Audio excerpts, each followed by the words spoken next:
technically Mexican and 3/4 American, but for 3 generations he's got that nationality. Great-great-grandpa headed south, whose kids as kids then turned around. It's not what the show's about, but it's why he's Mexican technically. It helps that he was raised in New Mexico, lived in Guadalajara for 2 years, speaks fluent Spanish with a bachelor's degree in language, and makes a mean taquito.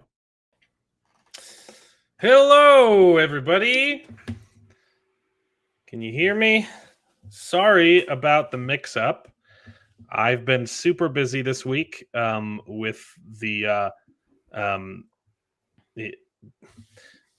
internet blowing up over the Primos scandal. So I've been working hard with the Angry Mex on his channel to write music. We have an extended version of the song coming up this weekend. And I've been doing all kinds of scheduling, and I forgot, because I'm an idiot, I forgot that my friend Firo here is from across the pond. Hello. And I scheduled a live stream at 1 o'clock in the morning for him. Top of the morning to you. I guess evening now. Top of the evening. And so we moved it up to because I'm an idiot.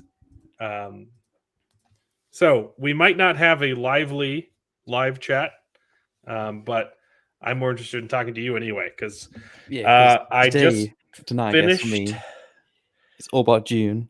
I just finished The God Emperor of Dune, and it was a book.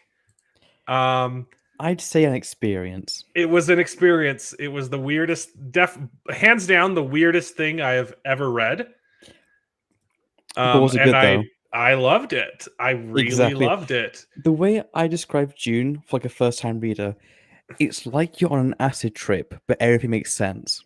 Oh, okay. Yeah. No, I definitely felt like I was on drugs the whole time, but it did make sense. We got the Angry Mexa in the chat right there. I'll be streaming with him later too. Oh, it's a busy week. It's been crazy. Hello in chat. Yeah, so shall we begin my questions?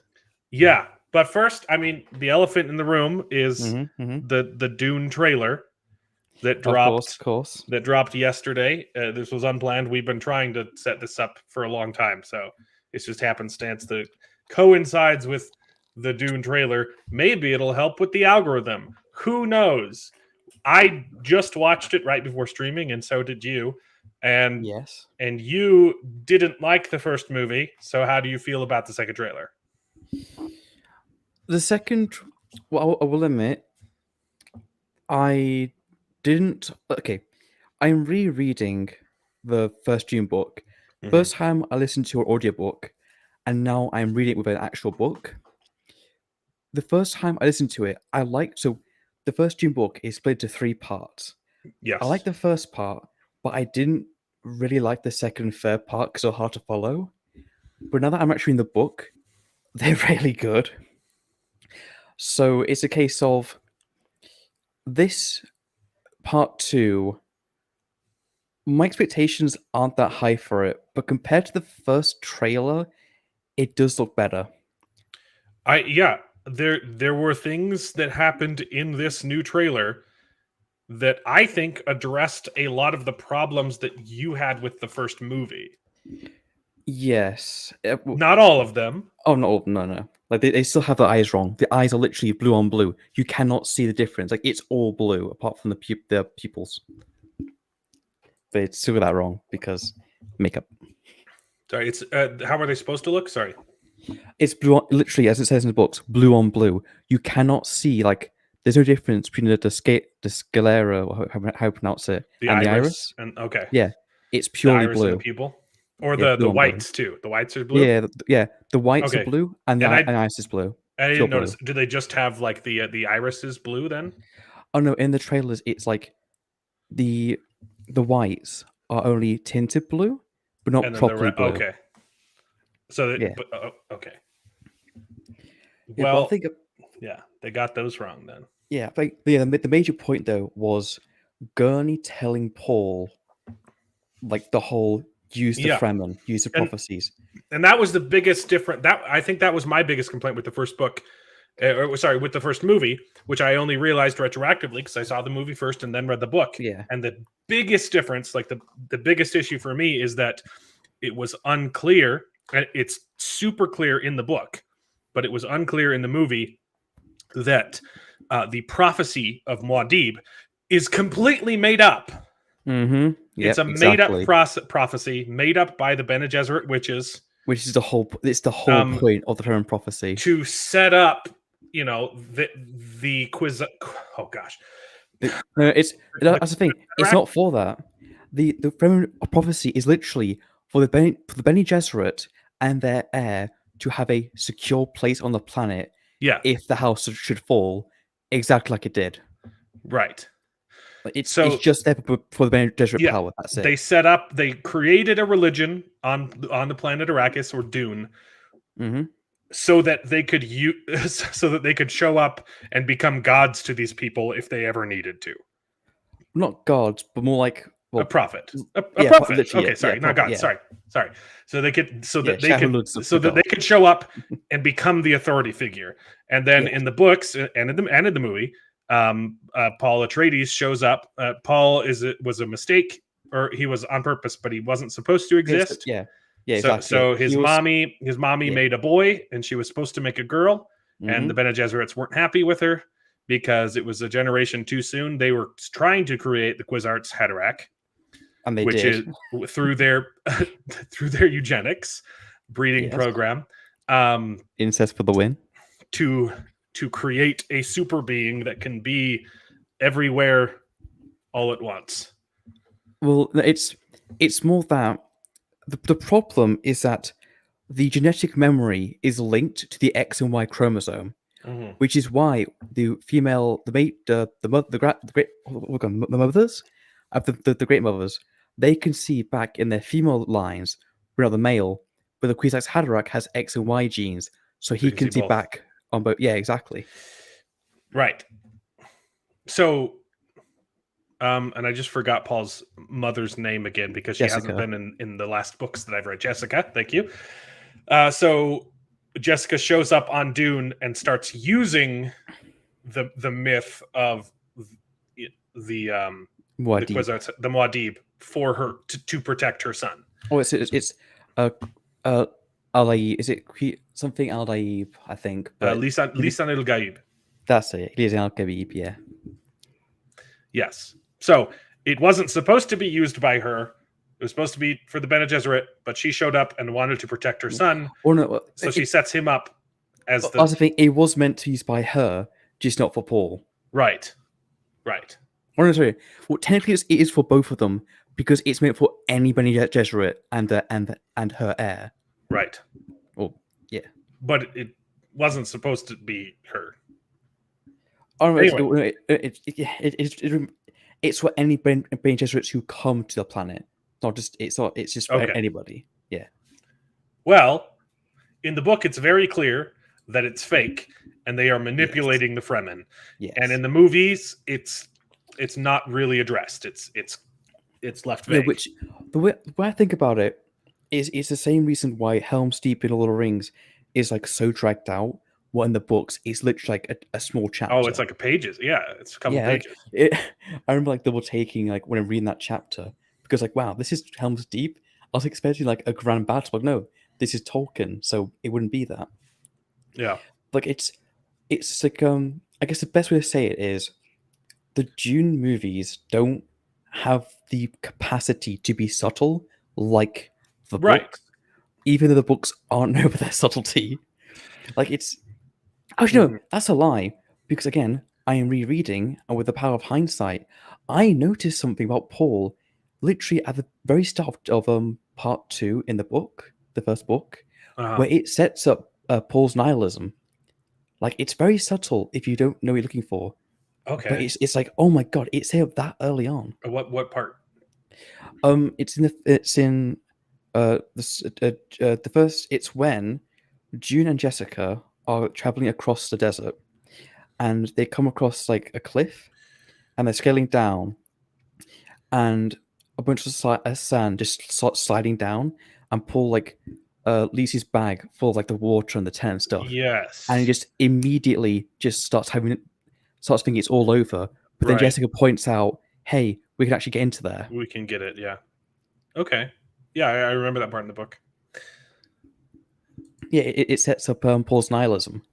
It's like, I know it's very subtle, but that's the point. It's building up his nihilism. Yeah, that later on he believes there is no escape from the destiny of the future. Yeah, So he doesn't for the try. jihad.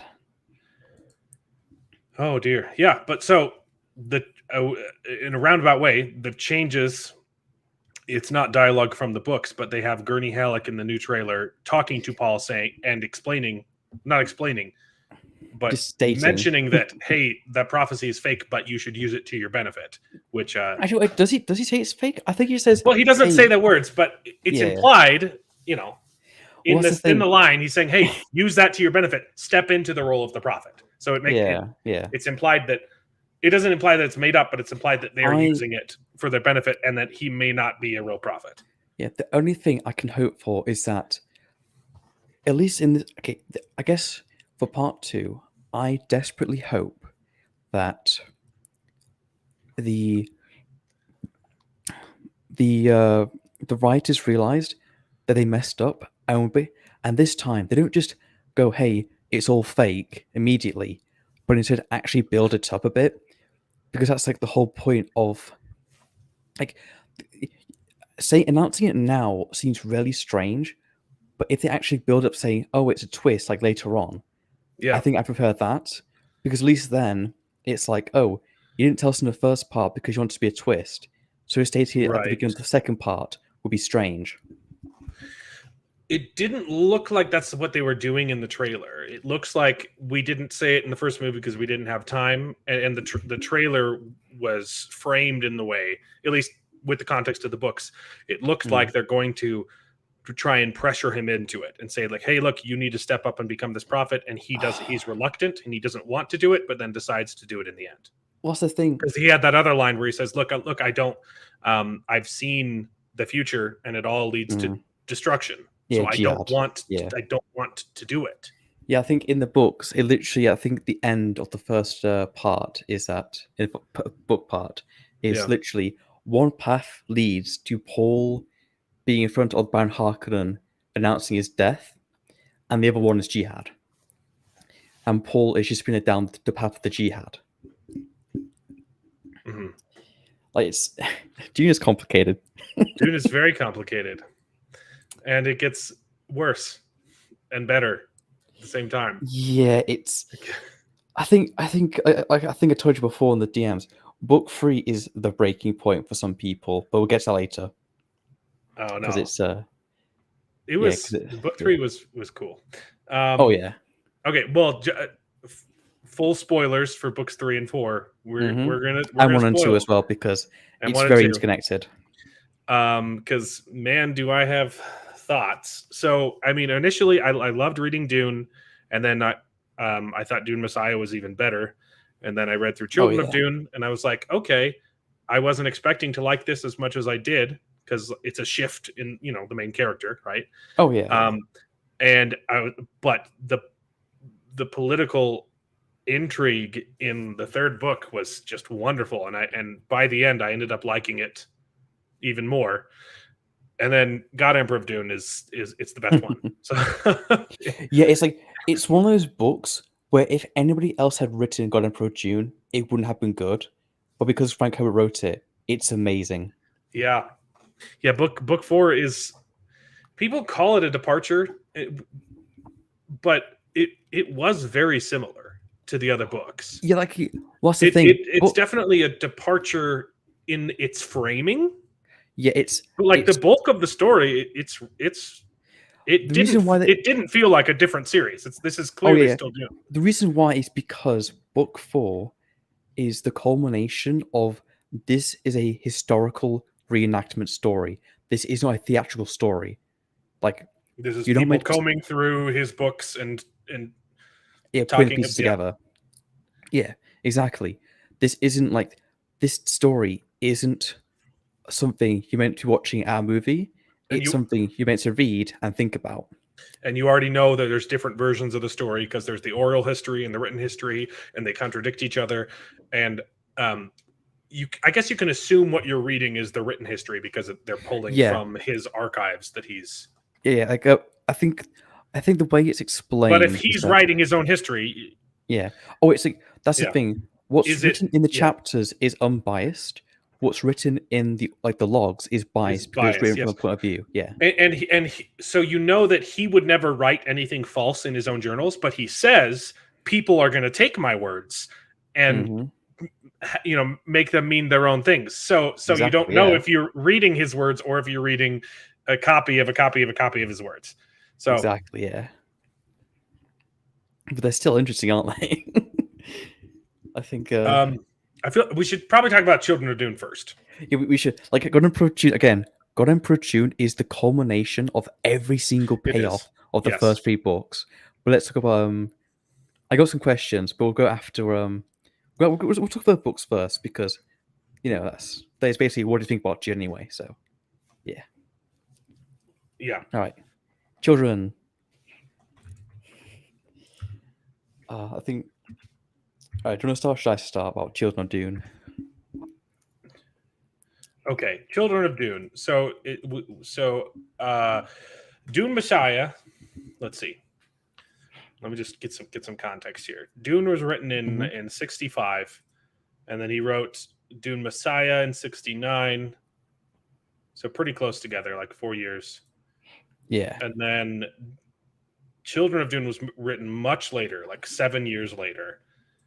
Damn, really? Oh, Yeah. damn. It was written in 76. Oh, jeez.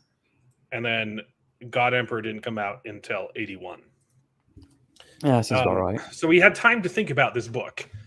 And Dune Messiah leaves us with Paul Atreides wandering off into the desert because he's blind now, and in order to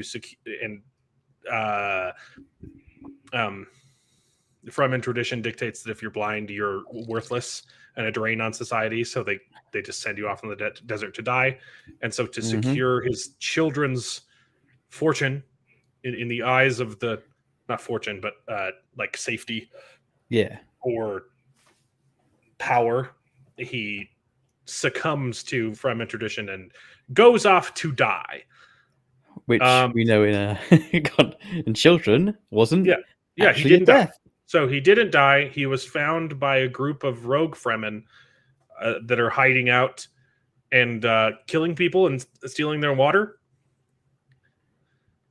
And it was a little bit unclear, but I believe I got it all. The problem with these Dune books is I'm a smart person and I understand what's happening, but I also just the entire time I'm reading these books, I just have this sinking feeling that everything is going over my head and I'm missing the subtext and I'm missing the actual meaning of the books. That's because he's so smart. And like the little like intros before the chapters, it's just like pure raw philosophy that smack you in the face, and you're like, I think I understood that.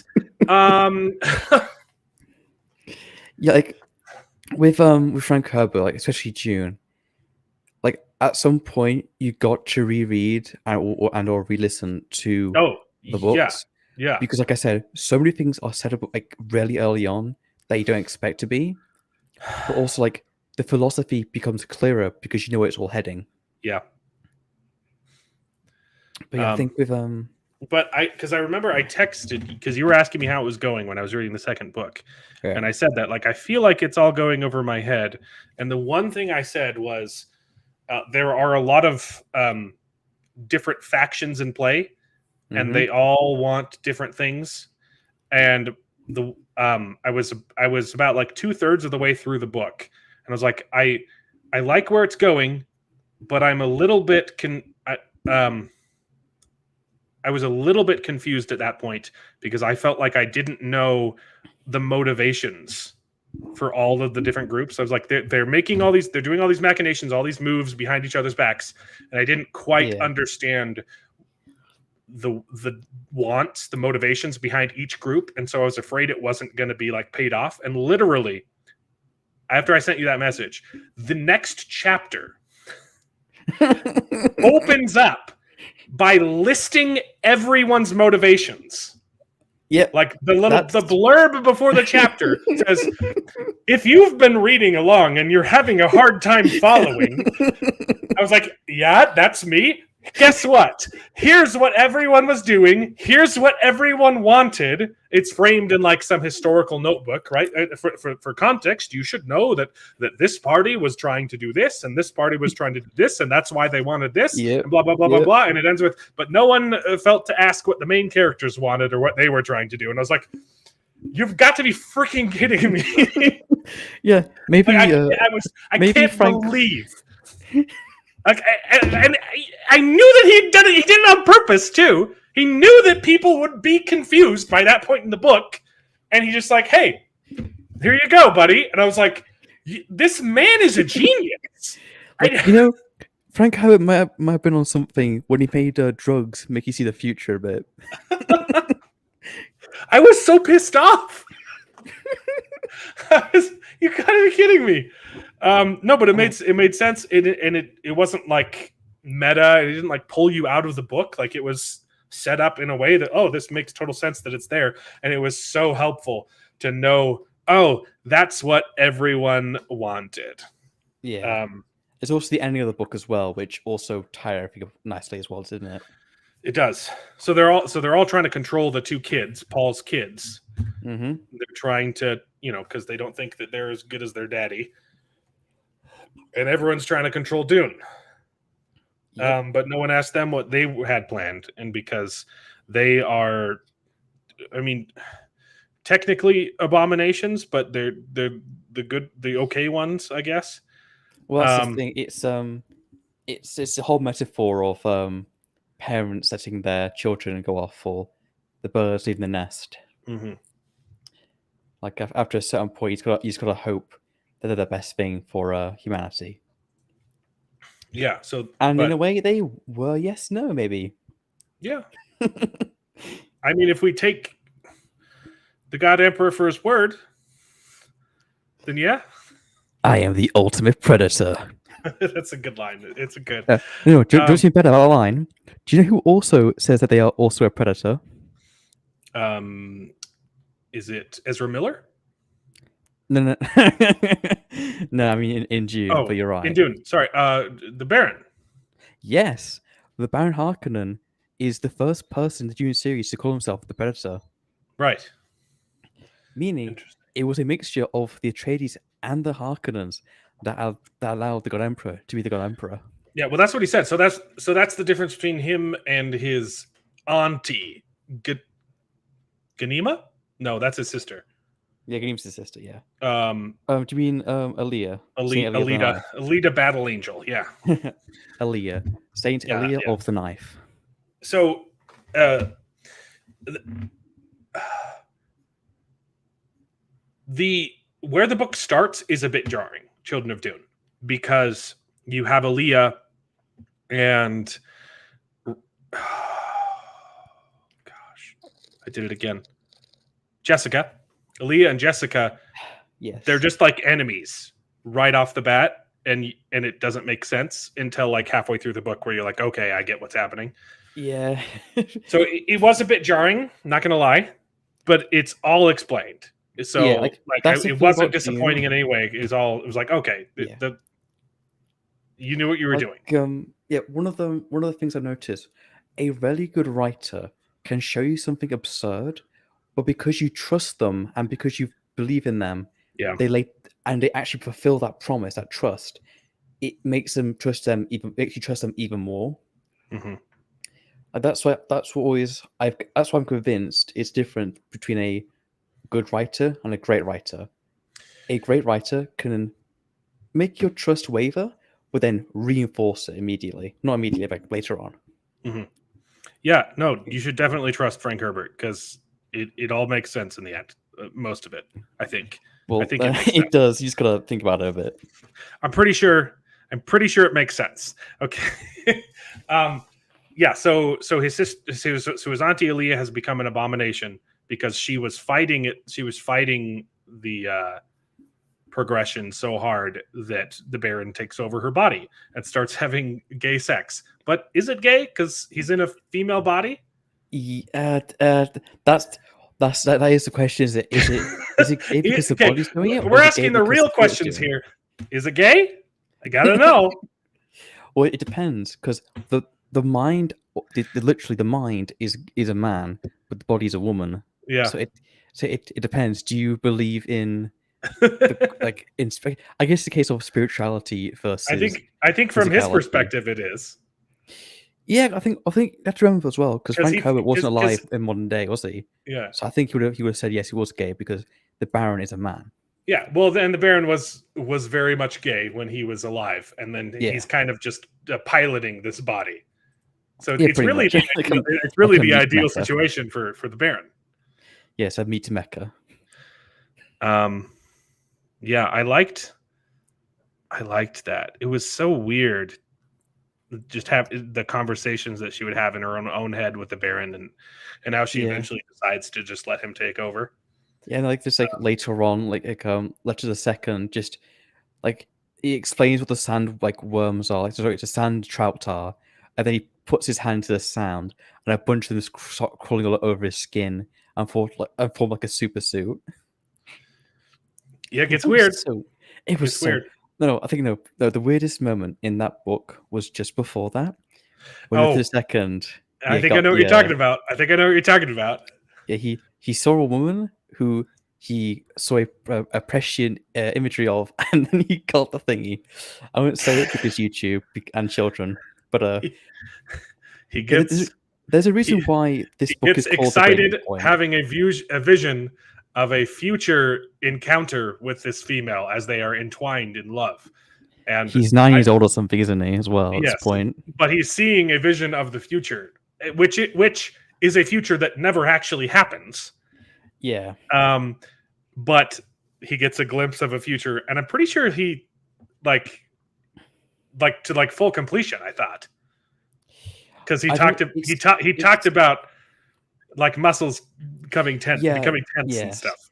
That was the weirdest part for sure. Yeah, it's again, this book is called like The Breaking Point because there are moments like that in this book where some readers will just be turned off because I can admit it does go a bit too far in some places. Well, they were born adults, right? So they were because they were on the spice drug. Well, there's also the fact that both of them have quite literally had the group stuff. Yeah. In like as high as a kite. So well, they wouldn't have even needed to participate because they could have just seen it, in their history too. But they did. Yeah, they did talk about it. They did. Yeah. The CH. When they were born, they inherited all of the memories. Well, before they were born, in the womb, they had the memories of all of their past ancestors, the genetic memory that you're describing. And so at the beginning of the book, they're talking about like she's talking to her grandmother. Yes. Talking to her grandmother for the first time, and she's like, no, like I know, like I have the same memories of you with your husband. Yeah. And then there's the weird. It's not incest. It's like, how do you just what is it? It's them. It's the brother and sister having visions of their parents intertwined. They're not actually doing it, but they have the full experience in their mind. Yeah, I think Children of Dune is so weird because it's called Children of Dune, but the children aren't children. They're fully functioning adults in children's bodies. When someone calls him a child, he's like, I am the oldest child in existence. Yeah. And it's not wrong. But I think like I know I said before that, like this is Breaking Point, but like Stephen King was known for this stuff. Mm-hmm. Like Stephen King's way worse. It's not even comparable. And it's like people can stand Stephen King. The Children of Dune is like nothing compared to that because at least they don't literally show the all the weird stuff. It's funny to like talk about and make fun of, but honestly, like in the context of the book, it's not like sexual. It's not Oh no, no, no. exploitative either. Like when it gets really really weird, but as you're reading it, you're like, well, this makes total sense. This Yeah, is that's the thing. It's because it professional. yeah Like the way it's described, it's not suggestive or oh seductive or no anything like that. It's it's purely professional. it's just informative. Exactly. Yeah. Like It's really well written. it is. Yeah. um Was there anything else you want to say about Children of Dune? I'm trying to yeah think now. I had some. Oh, it's weird. It's so weird. um the You're not Lays wrong. cats. I like that, like she has to like trick herself into actually thinking that her brother is dead. Um and then he goes off and has a vision quest and turns into a sand boy.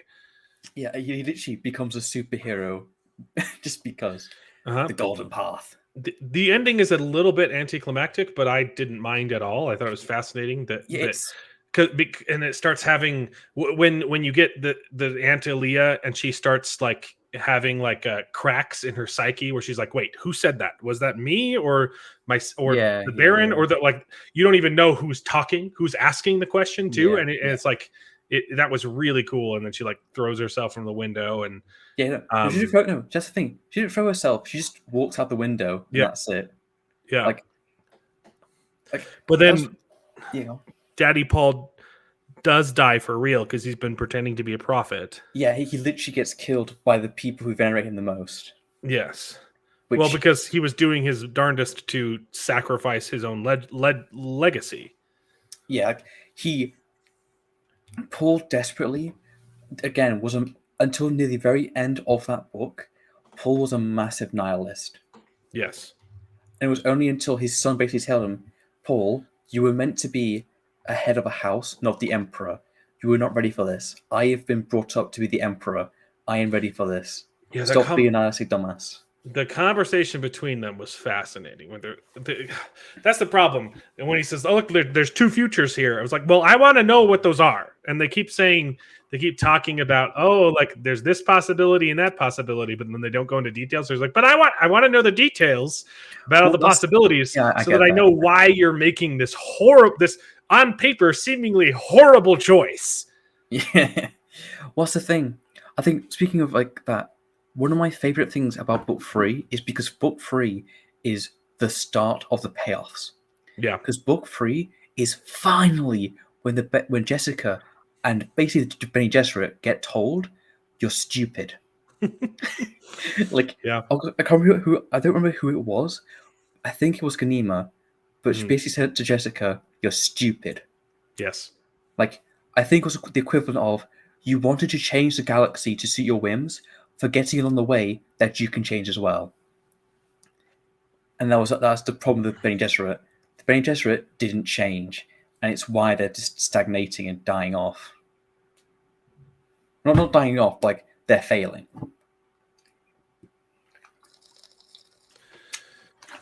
Oh, what happened to the rest of that?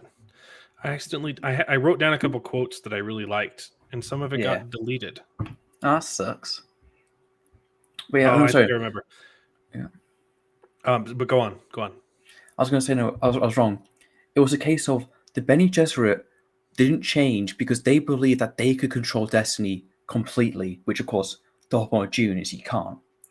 And so, I think Ganima basically said you couldn't handle the fact that the Kwisatz Haderach was born one generation early, just one, after thousands of years. It was just one generation early, and you couldn't accept that.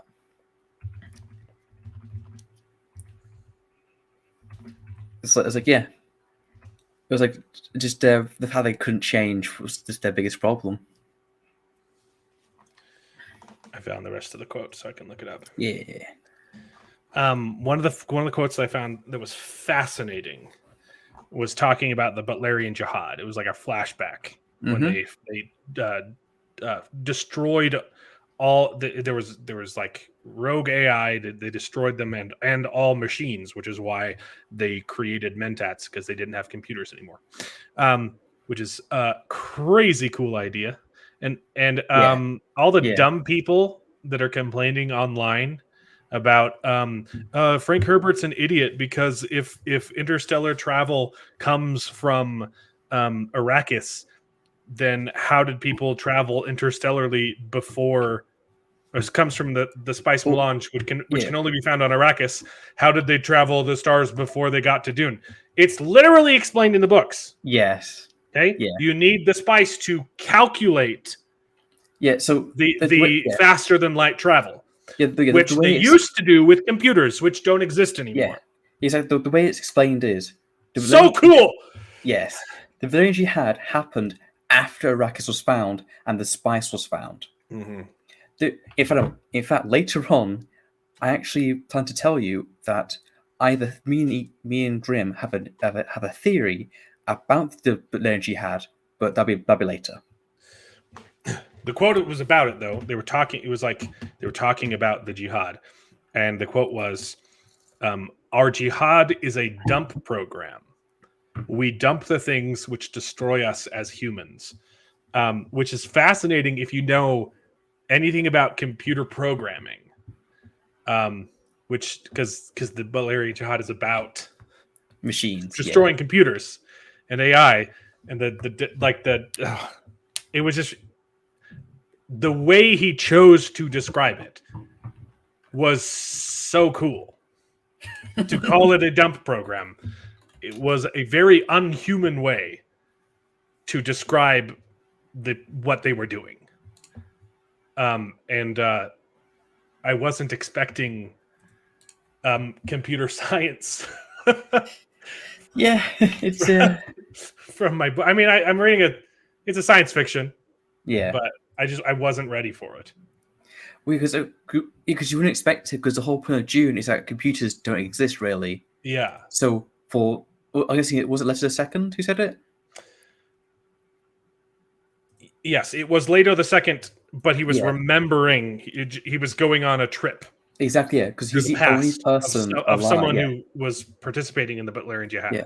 Oh, yeah. Only Letter II could have like been the one to say something like that. It was just super ironic that like the human in charge of destroying the computers is speaking like a computer.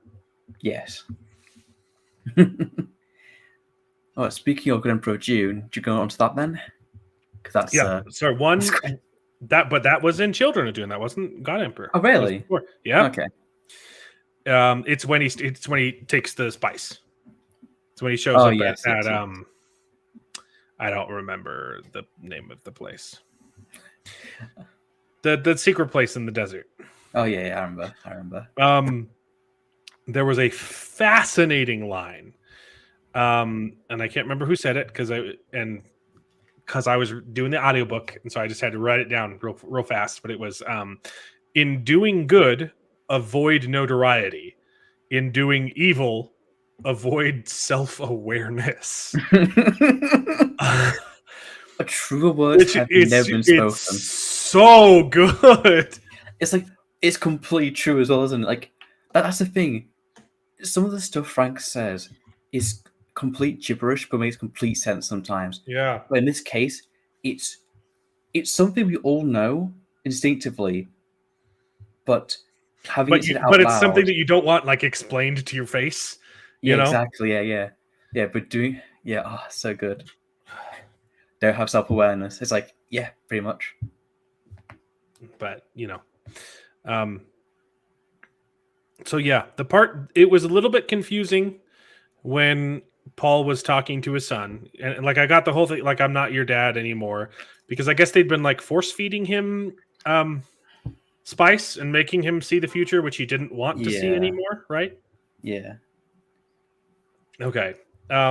So yeah, I was confused about like why Paul didn't want to accept the path that Leto was choosing, why he was so afraid of it. But I guess it makes sense having read God Emperor of Dune that he like is it that he didn't want his son to have to become Worm Thing? Well, honestly, Paul himself didn't want to become the Worm Thing. Yeah. Paul was too much of a coward to be the Worm Thing. Right.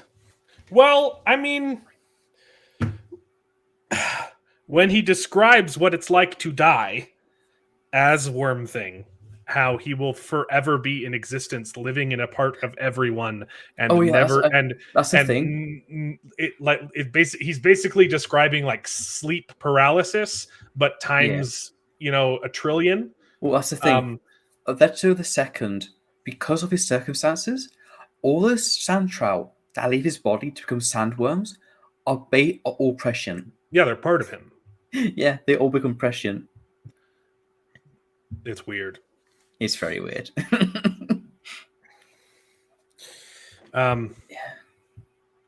So yeah, Leto becomes a worm boy, and then we skip like thousands and thousands of years into the future for God Emperor of Dune. Oh yeah. Literally 3,000 years. Like when I opened the audiobook and it said 3,000 years later, I was like, what? Like I was expecting like a couple hundred years. No, 3,000 years later. Yeah. That's what I was talking about with his war with his producers. He he was reluctant to write sequels, and so he's like, okay, but it's going to be 4,000 years in the future. 3,000 years, but yeah. And it's the best book he's ever done. Yep, I don't know. I think after the second book, he wanted to write 3 and 4 because everything is just it needs those 4 books need to exist for each other to happen. Right. Because again, like it's so weird. When I read Children of Dune, it was the best book I've ever listened to, and then God Emperor Dune just topped it. It's really fast. It's I think in terms of like payoffs, but also Frank's writing ability just becomes so amazing in God Emperor Dune because he just practiced his heart out, and it paid off so well. Yeah, I've got some quotes from God Emperor as well. You have square thoughts which resist circles. Yep. That was Leto, I believe, insulting Mineo. Yeah, I can imagine. He was insulting someone. And I was like, It was probably Mineo or a Bene Gesserit. I believe it was Mineo near the end. It was near the end of the book when Mineo was trying to save his life, and Leto was like, "No, you dumb idiot! I have to die." Yeah. What's the thing? For the way I perceive the book, Letter the Second was his entire journey is literally just him preparing to die. Yeah. There's the whole point of like, his 3,000 year reign. It's a Greek tragedy. Oh yeah, definitely. It's a space Greek tragedy. And the whole book is just Leto moping about it, but it's really interesting. Like again, it's not theatrical. It's literally a guy in a room, and it's amazing. Yes. So okay. So there's Mineo, his right hand man. There's Mineo's daughter. Selena, is it? Celia? I'm gonna have to look. I can't remember her name. She's a protagonist. That's the thing I love about God Emperor Dune. There is no protagonist of God Emperor Dune. There's only an antagonist who is Leto the Second. Nobody's really the protagonist. It's just the only thing we know for sure is that Leto the Second is the antagonist because that's the point. I am the ultimate predator. Yeah. So, why can't I find her name? I'll look up as well. God Emperor Dune characters. There's so many names to remember. Oh, there's also Queen Ori as well. Yeah. Oh, that's Siona. Siona. See, I knew it was an S. Yeah, it is. Siona. Okay, so you've got Siona, who he's grooming to like take over from Mineo, essentially. And then you've got no. He's grooming her not to take over, but to kill him. Yes. I love God Emperor Dune. Yeah, my favorite conversations were between him and Maneo's like, "Why do you keep doing this?" And he's like, "Look, I can't tell you because if I told you, you would stop." Like, he never says it, but like, hey, if he told Maneo what was going on, Maneo would stop it from happening. Yeah, because And Maneo the entire time is like, "Why do you keep making these dumb decisions? You people are going to get really mad at you." And you're like, "Well, that's the point. That's the point. He's creating." He's creating his own destruction because he knows that humanity cannot survive if they worship him. Yeah, it's so he has to de-deify himself. Yeah, the way to what a fascinating book. Who the hell writes books like that? I know, right? Like, I think the way to explain it is Alexander II damned himself and his house for eternity so that they will remember him for thousands of years as the ultimate evil, but in doing so, he's allowed humanity to not be dependent on the spice and to basically bring back computers to instead use computers and no spaces to travel the stars. Yeah, to free themselves. Exactly. So the fascinating this thing, joke's bad. When he says humanity, if not for his existence, humanity would have already been destroyed a long time ago. Yes. Yeah. Why? Multiple reasons. Just warring over the spice. It would have been.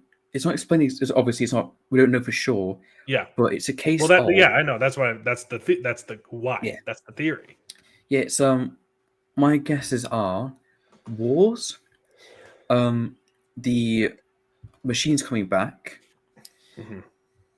or it's kind of a mixture again. But because that was what was confusing. I thought it was machines, but then by the end of the book, you can kind of tell. I think he wants them to bring machines back. Or another thing, it's limited machines. Like so, what he wants is to skirt the very edges of like the Belayan Jihad. He basically wants to bring back machines that aren't sentient but are smart enough to guide humanity through space and time. Yeah, I think like Letter II damned humanity for a couple millennia so they could survive for thousands more. Hundreds of thousands more. Yeah, when he keeps bringing up yes, there's going to be years of suffering and tons of people are going to die and they're going to hate me for it, and that's and that's why they're supposed to hate me for it so that they can move on from it. Exactly. It's I'm curious, was Frank Herbert an atheist? Because it could be interpreted in that way of trying to convince humanity to stop relying on a god figure, right? Well, no, that's the thing. It wasn't that. It was specifically do not follow false prophets and do not put your faith into don't put all your faith into a single leader. He was a Buddhist. He converted from Catholicism to Buddhism. Really? Interesting. Yes. Fascinating. Honestly, that does seem very Frank Herbert. It was so wild. Right, so you've got Maneo, you've got his daughter, you've got the Duncans, plural. Yeah, the Duncans, yes. The Duncan. That's so weird. Oh, man. And the whole time, I just wanted them to be friends. I just wanted them to hang out and be friends. Yeah. And that's why I didn't like the beginning of Children of Dune, because Aaliyah is fighting with her mom. And I was like, no, just be friends. You guys are the House Atreides, okay? You're cool guys, just be friends. And this is the same thing. Like, I just wanted Duncan to not have his head stuck so far up his butt. Honestly, the whole time. I think if not for Letter II, the Duncan's fate, the plural Duncan, I think their fate is just the worst in the galaxy apart from Letter II. Like, they just keep coming back again and again and again. And the worst part is, like, it's mentioned in Grand Pro Dune, we don't see, because we don't know for sure if the Golas are actually Human or not, 100%. Like they're not that. It's a case of we don't know for sure if every single time they do the whole killing of Paul to like make the memories come back, if it's always successful. right? So Because they said that can sometimes it's fail. not. Yeah. And then they kill him and start again. Yes. The question is, how many Duncans have there been for 3,000 years? And it was fascinating that that they always end up trying to kill him too. Yes. And But remember, is it he's a Harkonnen. and I assume it's because he's trying to groom them into becoming strong enough to be able to do it. Yeah, that's exactly it. So I know. weird. It's so dumb. Like, what's the thing? Him being It's basically it's Doomsday. It's Superman Doomsday. They just keep killing it until it gets strong enough to fight Superman. Yes. It's. Well, I guess so. Yeah, in a way. Oh, They keep cloning it over and over again until it gets stronger and stronger. I think again, God Emperor Dune is just a book where like it has so many quotable quotes, like the one about liberals. Oh, and my favorite quote is when he talks about Mozart. Oh, right. I didn't write down the quote. I wrote, yeah. He's going through his memories. He's like, oh, I could go and watch a classical composer. Not Mozart. That guy was freaking pretentious, but maybe Bach. Yes. Bach was a brilliant. It was a case of composer. It was a case of he didn't like Mozart because he listened to it a couple times and it's just like, nah, this is trash. He said he uses the word pretentious, and I was like, yes, Mozart is pretentious, and Bach is way better. Bach is my favorite composer. So, it's and there was another part. It was the ending of a chapter where he was talking about good and bad management. Oh yes, and I was reading it, and I thought he was describing a real person.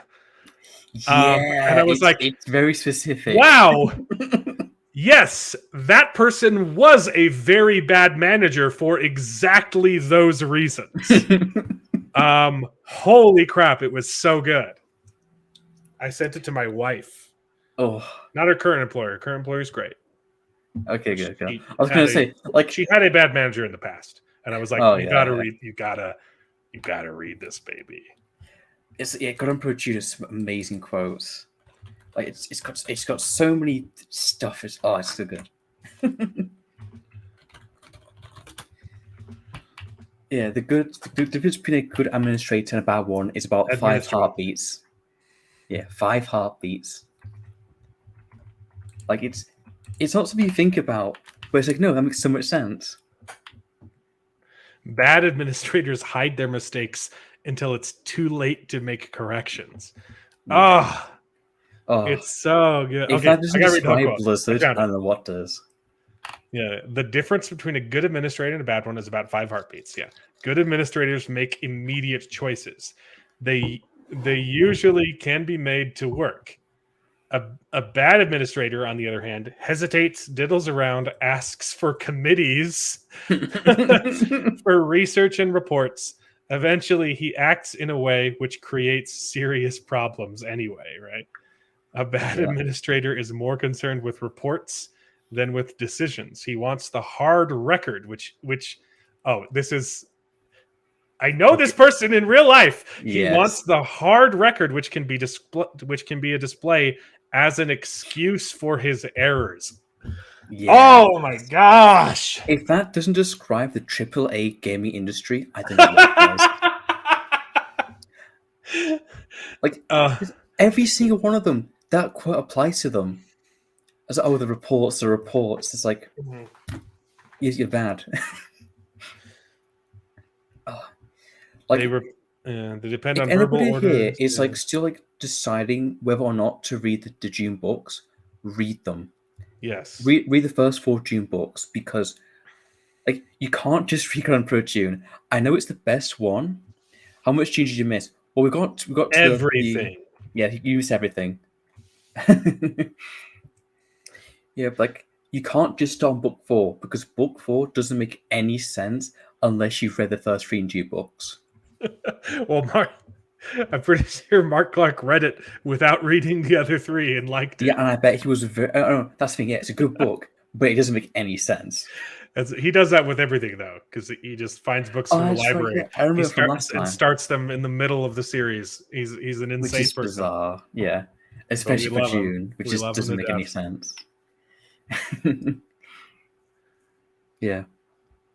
Was there anything else about God Emperor specifically?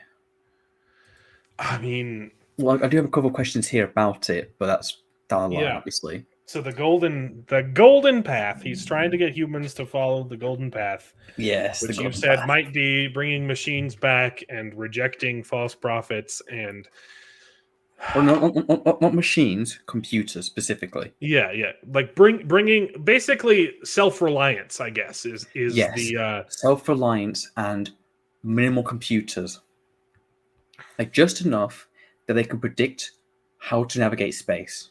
yeah. That's it. No, I did have another question. There's just so many floating around there. So Yeah. Hui Nori, she Yep. was like a test tube baby, right? Yes, she was. What happened was, I can't remember who exactly it was. I think it was the Ixians, or was Yes. it the Ixians? They literally made the person who It was to the not. second. It was not the Benetlax. Yeah. So it must be Ixians. Yeah, the it Ixians was the literally made the person who Letter the Second would hate the most, got his DNA, and then just flips it around to make the person who he'd love the most, which is hilarious. Oh, I Because love he it. hates himself. Oh no! It's not that. It's he doesn't like the person Queen Ori is the genetic descendant of.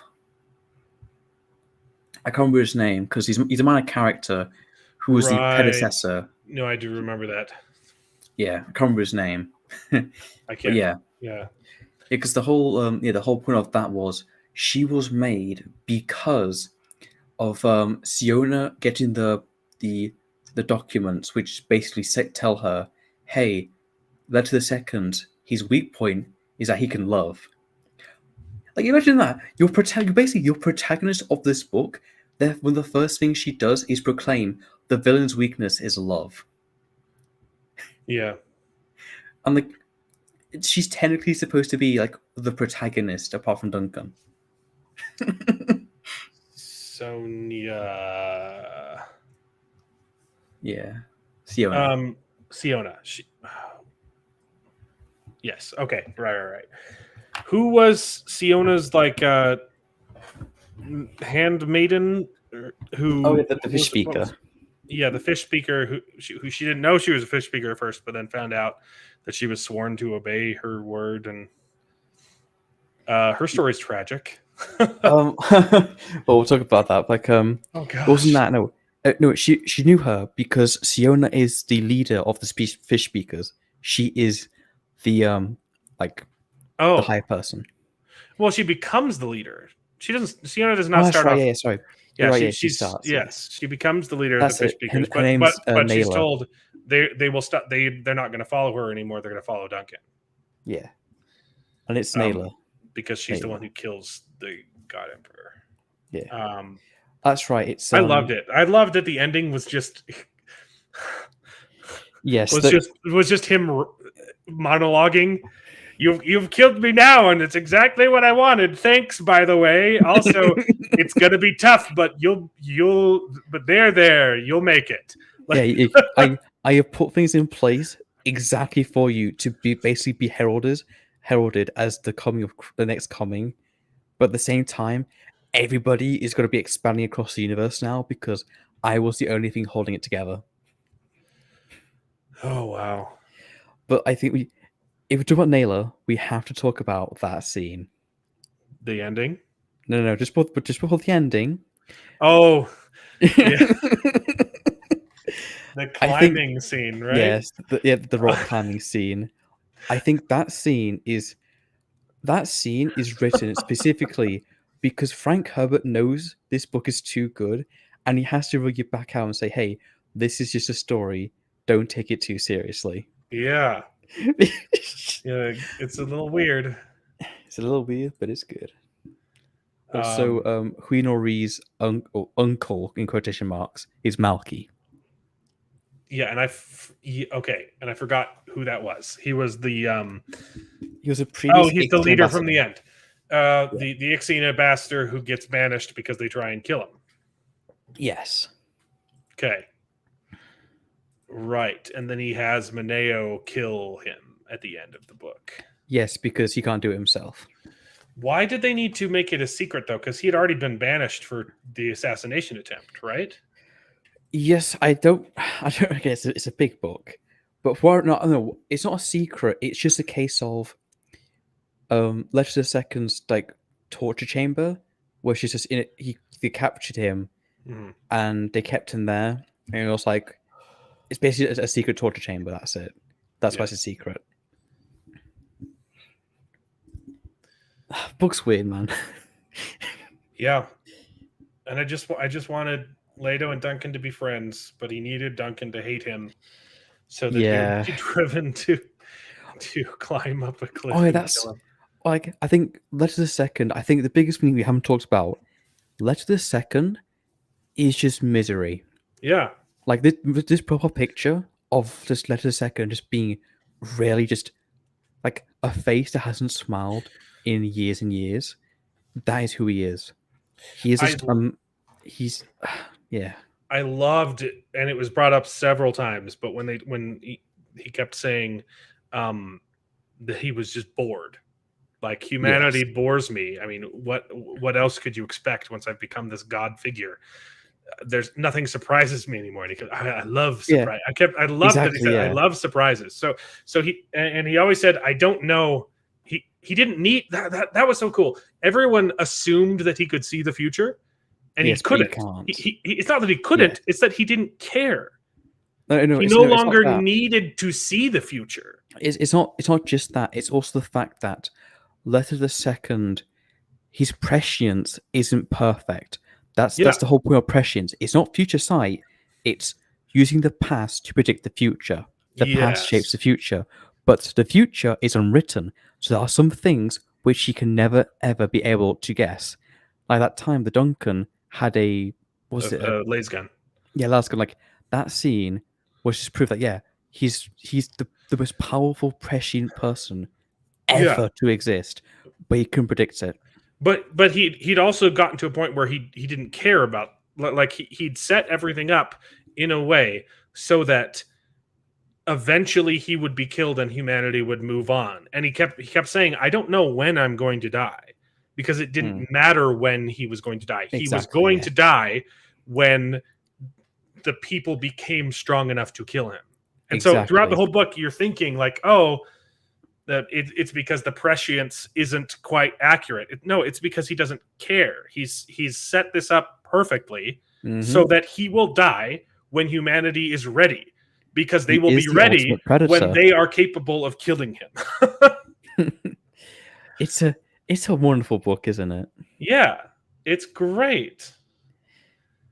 Shall we go on to the questions then? Because it's getting a bit late for me. Yeah, questions. Yeah. Sure. So the first question is just, what did you think about Dune series overall? It's wonderful. It's a very broad question. It's like what I think about Dune. I think it is a fascinating examination of human nature and religion, and more specifically, like how history repeats itself, right? Mm-hmm. Like if you don't read your history, you're doomed to repeat it. Like the classic quote. I think that's the thing. It's what Grimm hates the saying history repeats itself. He always says history is like poetry. It rhymes, but it's not. But it doesn't repeat itself. Yeah, it's always different each time. It just rhymes. Yes, but the moral of that is that if you don't learn from history, you're doomed to repeat it. Exactly. Right. Yes. I think the series kind of embodies that, in that, like, it's about learning from mistakes and growing as humanity, hmm and becoming self-reliant. Yeah, because the whole point of the Good Emperor is humanity will never, ever again put all their trust and hope into a single figure. Yeah, Like, they'll put the hope in their own hands. exactly. What do I think of Dune? It But, was we, fun. It makes you think. but you can see Um, why every single sci-fi post June yeah, is influenced by it. yeah, It's I'll keep saying it until I die. There are 7 books every writer who wants to write speculative fiction needs to read before writing Lord of the Rings trilogy and the first 4 books of Dune. Like, you have to read those books because they have the foundation of modern sci-fi and fantasy. yeah. They are. And you don't get to be the foundation by being bad. No, I'm trying to think of other, like, general thoughts on the series. It's not what I expected. Yeah, it's like when I went to June, I was thinking more like a traditional like space opera or Yeah, epic. yeah, It's not that. It's not that. yeah. No, it's smarter than you would think it is. Oh, Because very you get in much. and you're thinking, okay, this is just a political thriller about controlling a drug on a planet. I've Yeah, seen this before, just painted differently, but it's not. exactly. Yeah. It's incredibly intelligent. It speaks to the human condition. It makes you think of, be introspective about yourself, and humanity as a whole, and it just makes you question everything. Yeah, it's one of the few books where I've gone away and I thought I'm actually going to apply the lessons from this book into my life like properly because there are just some stuff in here which are just universal truths that I think everybody Yeah, could like become a better person if they learn the lesson. yeah. What are they called? You, like, wake up in the morning and talk to yourself in front of a mirror, and affirmations. Is that what? I don't do it I because it's think silly. so. You Yeah. like morning affirmations? Yeah, yeah. My morning affirmations. That's the word. My morning affirmations are going to be, "I am the ultimate predator." uh, I don't think that's the takeaway. I think it is. Shut up. That's what I took away. Yeah, yeah. Um, I guess a follow-up question, yeah. because it is a hard question to answer really, is what did you think about the world building and the presentation of characters? I guess we'll do world building first. Well, the world building is fascinating. It's rock solid, but it's on sandy ground. Yeah. You could No, say the man knew his dunes. yeah, he does. No, the world building, like, I mean, it's not just the world; it's like the magic system, right? It's the science is all very well thought out. Like, if you think that there's a plot hole, it's not. You just don't understand it, Yeah, right? it's Like, yeah, the exactly, yeah. I've seen a lot of people complaining about Dune plot holes, and I'm like, No. they're all explained in the book, Well, that's the right? Like, thing. it's If the only plot holes that exist are the books not written by Frank Herbert. uh yeah, no, it all holds up. It all makes sense, for the most part, unless I just completely missed the meaning of light, right? In case unless it just all went over my head. It's fascinating. Yeah. The world building, the politics, like, there's a whole bunch of different factions, and they all want different things. hmm And they're all believable. Like, you could see this happening, or maybe not all of it happening in real life, but like the people feel real. They're not Yeah. just What's the thing? The slates whole for the point of plot to Dune happen. is that it's so far in the future that they're not even human anymore. They've evolved past that. Yeah, Like but you can still relate to them as you read them. exactly, yeah. They're human enough they can relate to them, but they're not human enough that they are beyond it. Yeah, but he At made least as it we a are now. fascinating read. Yeah, this is an alien culture that's just Yeah, they it's are our literally descendants. feudalistic feudalism in space. Yeah, okay, it is. It's good. It's good. The characters Yeah, are more specifically the presentation of the characters, because it's a bit, how they're. bit broad. I'm not sure what you mean by like how they're presented. Yeah, I guess like again, Dune's written very differently than a lot of books. Like, yeah, their presentation. The problem is I'm coming off of God Emperor of Dune, which is very different. Like that's yes, pretty much exclusively told from Leto's perspective. yeah, it has some other things, but it's mostly just it's Yeah. just him. There are a couple other vantage points, but Man I sits don't in room, best book of the year. what book? Sorry. Man sits in a room, best book of the century. Yeah, I don't know how to answer the question. The characters are all fascinating, but how are they presented? I guess it's a bit ambiguous. I guess more specifically, how do you feel like? Were there any characters you think were poorly handled? Because most of them were well handled. So I don't know if any of them were poorly handled. I think no, because Queenery is fascinating. Mm. And it was a bit like it is explained why she chooses to marry the God Emperor, right? Mm-hmm. That they connect to each other intellectually. Yes. And then she still chooses to go, bang Duncan, but she's still committed to the God Emperor. The whole point of that was the God Emperor told her to do that. So He I did? I don't think it was directly. Sorry, it wasn't on screen, but it was suggested by the narrative that he told him to do it. Sorry. Well, Also, because there's a line afterwards where it might have been her dad. It might have been Moneo saying it.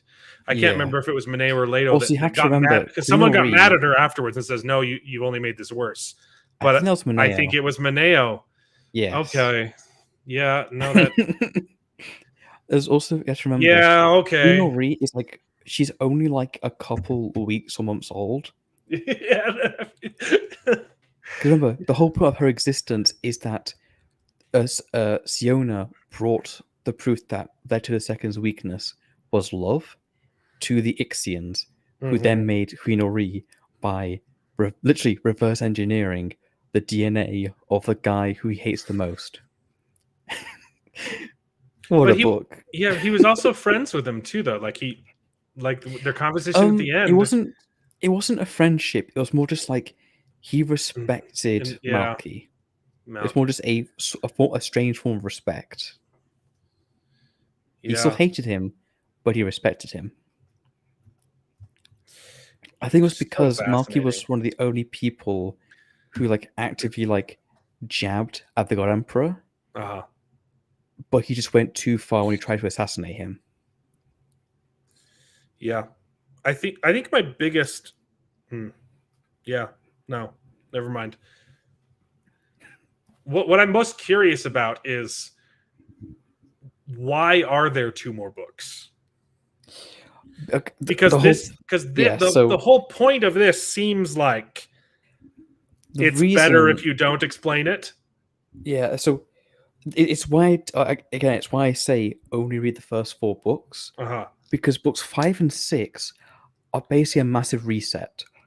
Have you read The Wheel of Time? Yeah. You remember after book 6, it goes back to being set up and it's kind of a drag. It's that same idea. So what meant to happen was books 5 and book 6 were both set up for book 7. And what's meant to happen in book 7 was the return of the machines. Right. Or at least the ancient enemy. But what happens is, well, he died. Yeah. Frank Herbert died. Yeah. So spoilers, everybody. Frank Herbert died. Yeah, which is at least with like what me and Grim had theorized, it's a massive shame as well. Yeah. So it's Heretics of Dune, and then Dune Chapter House Dune. And those were Yeah. written like Like if you ever want to those read, were written right next to each other. So God Emperor of Dune Yeah. came out in well, remember 81. he was dying, so he had to. Yeah, 81, and then 84 and 85 were those last two books. Yeah. There's also the fact that, like, So if you want to keep reading, mhm, do read those two books, but stop yeah, because the son and the other guy who he got to write the books, Anderson. Yeah. yeah, no, just no. Have They you ruin read it. Hunters of Dune and Sandworms of Dune? The completion of the story? No, just no. Yeah, because I'm debating it. Like I really liked it, and I know what you've said is Well, I they think, have no payoff. I think the But next thing is I think next thing instead of reading June, you should think about like what was inspired by June, mhm. because a lot of the great stuff is inspired by June, like A Song of Ice and Fire. That was inspired by June. Yeah, obviously, yes. Yeah. Well, For- he said that it was inspired by Dune as well. yeah. The author, There's Wheel of Time. That was also inspired by June. We read that already. yeah, There's gosh, my brain is not working today, but yeah, the entire race of people are clearly the Oh no, Fremen. it's not just the Aiel. It's also the Aes Sedai. The Aes Sedai are just Bene Gesserit about the eugenics. Yeah. They are, aren't they? Yeah, when I first realized the Aes Sedai were just Bene Gesserit without the eugenics, Yeah. it kind of blew my mind. Okay. Because that's exactly what they are. It is. Yeah, they're not. They're not. Well, It's not just you heard it here, folks. Robert Jordan's a hack. No, he's inspired because they are different. They are very different. Yeah, Also, no, Mark- very different. Mark- But yeah, there are very clear parallels there. Mark, like the reason why they don't work is because they contradict and just flat out ruin the first 6 books of June. So no, Yeah. I refuse. Yes, I've heard they don't feel the same. But Yeah, because different guy wrote it. so what do Heretics of Dune and Chapter House is referring to the Bene Gesserit, right? But it's like I haven't read them personally, but Grimm has. Like Grimm has read all the June books, including the bad ones. And it's like, again, you can read them. Just stop after 6. Just stop after 6, please. I'm curious. I'm very curious. I think I will read them. I might take a break. I might take a Dune break. Yeah, Read something else. do that because And then come back and just be like, oh, after God Emperor June, you can't read the next 2 because it's nowhere near as good. They're still great, according to Grimm. But nowhere near as good. But just the completionist in me wants to read them. Yeah, and I get that. And just out of respect, for Frank Herbert, of course. just because. And I liked all of this. I was satisfied with Dune and Dune Messiah, even though they were mostly set up. But they do try and tell their own story. Yeah, internally.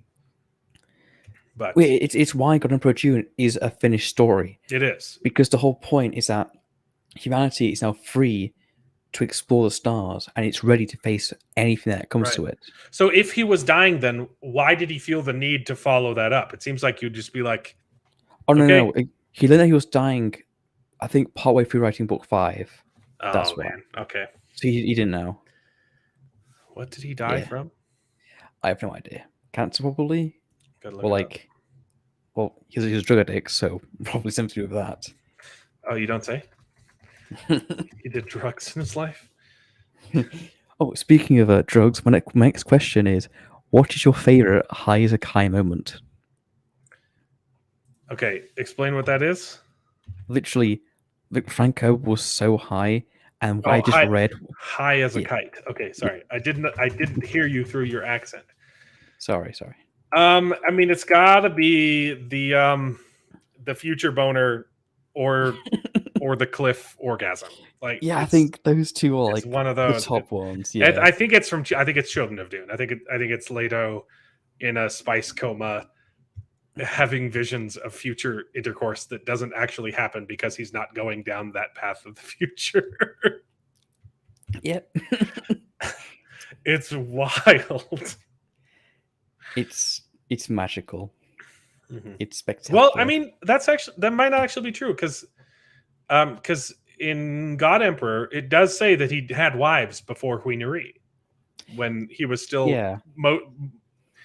human-esque. So maybe he does marry that girl Yeah. from pulmonary embolism. That seems like So he was recovering from cancer yep. and Well, he's died had of an something else. embolism. Oh man, that's Oof. rough. You get knocked down and then get kicked in the face. I was 86, so he thought he had more time to write more Dunes. Well, clearly, yeah, because well, that's the thing. Why? Okay, Frank what I don't that's the understand. thing. Why would you? Okay, Well, the thing, right? Originally, Frank Herbert wanted to end it at God Emperor Dune, but he thought he had more time to write more books, but obviously not. he died a year later. But the way these books are written, it's so intricate. Like the writing Yeah. is immaculate. Who would pick up? And I get that it's his son. Why would you want to pick it up and try? Like Well, I would be so honest, terrified of worst part picking it is up. well, easily money. That's why. Like that, he still had no respect for the books at all. It's just money to him. Did he need money though? Isn't he just coasting off of his daddy's Well, money? Well, why do rich people need more money? Because it's money. It's a tales all the time. His Pandora books, Frank Herbert's, No, I haven't. I've just read Dune. or his sons. I think it's Frank Herbert because if it's his sons, and obviously not. Yeah, I what I kind of want to do before finishing Dune, it's Frank Herbert. Yeah. Okay, is read some of his other stuff. Yeah, okay, it's Pandora. Yeah, it's Frank. Yeah, I might look it up, but right now I'm kind of listening to I've been listening to like some really like fantastic stuff, Mhm. and it's a case of they're all like really long books. They're all like very deep, meaningful. Like, you know what? Let's find a book that is just very like light fantasy, just fun, good old Yeah. times. Sword and That's like- sorcery kind of stuff. Yeah, literally, yeah. Like, Sometimes you need like a lighthearted romp. it just, Like I just definitely need something lighter like after God yeah, Emperor of Dune. yeah. Like I Which listened to Brandon Sanderson's book comes out tonight, so I'll read that. which one? The Secret Project #3. I've done that. Oh right, yeah, those things, yeah. So I'll read that. That'll be a good not bring break. up my thoughts from Brandon Sanderson because Hey. I'm controversial. I know. There's a lot of people that don't like Brandon Sanderson, and I think they're dum-dums. It's like you don't like fun. Well, that's the thing. I liked him at first, but the more I read him, the more I didn't like him. For some reason, yeah, there are a lot of white cloaks that don't Mark like, Clark, that have you don't read like all? Brandon Sanderson. Have you read the first 4 Dune books, Mark Clark? Because I know you've got him pro Dune, Yeah, but read the first 4 Dune books, first 3 Dune books as well, because they they explain why things happen. I do not regret reading them. They were very fun. Like it all culminates in God Emperor Dune, but it's so worth it. Awesome. Oh, here we go. So next question is, Yeah. what did you think of the Bene Gesserit? Okay. Hey, good on you, Mark Clark. Yes, the In fact, I'll just type in conversation. the chat that I can listen to you I as well. liked the I can't remember her name because again, audiobook, and if I don't see it in front of me, I'm gonna forget names specifically unless I heard it like a million times. But there's so many Jessica? freaking characters in Dune and that I forget it. But the Bene Gesserit who has it's like a whole like 2 chapters where she's talking to Leto II right after his assassination attempt. Yes, I believe I know which you're talking about. And like because they had a hint, like they found out that there was going to be an attempt and they decided to warn him, right? Yeah, but it was too late. Yeah. Oh, right.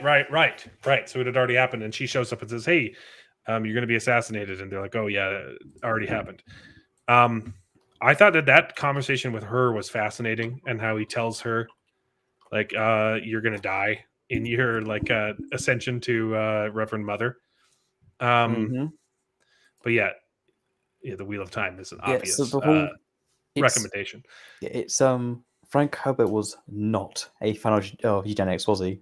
No, he wasn't. Yeah, when he tells them that they're stupid in the book 3 was good. Yes. I thought that they were fascinating villains. Um, Well, that's the I thing. The Bene loved the Gesserit, idea. Like they weren't even really villains the whole time, but it was a wonderfully scary idea to have these people yeah, that are so obsessed with controlling the future and controlling humanity yes, yeah. that It's they're also now there's a quote in like the books where it says they control humanity in the future via like the body, via the genetics. yes. I can't remember what it is now. It is a fascinating. Bene Gesserit control.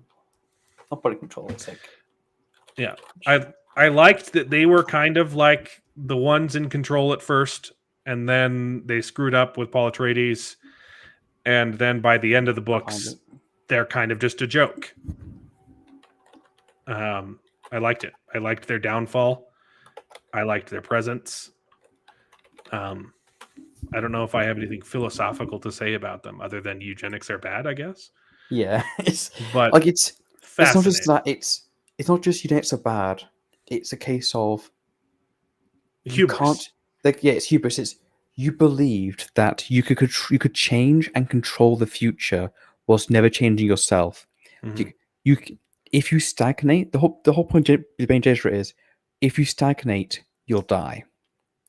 Stagnation is not the way. Yeah. What was the place where they dare not look? Was that the X chromosome or whatever? The why? The Y Yeah, chromosome.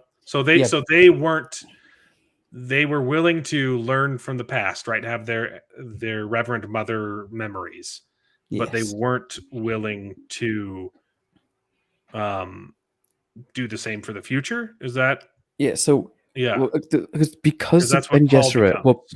yeah, so because the Bene Gesserit were so stagnant, they believed that they could predict. So they could basically announce exactly when the Kwisatz Haderach would appear, and he Yes. appeared one generation too early. Because they were exclusive. Okay. Yes, Okay. Because, like you said, and like the book says several times, they were trying to use the past to to control the future, to predict the future. yes. And so, because they were unwilling to It's look also why into the future for real, they failed.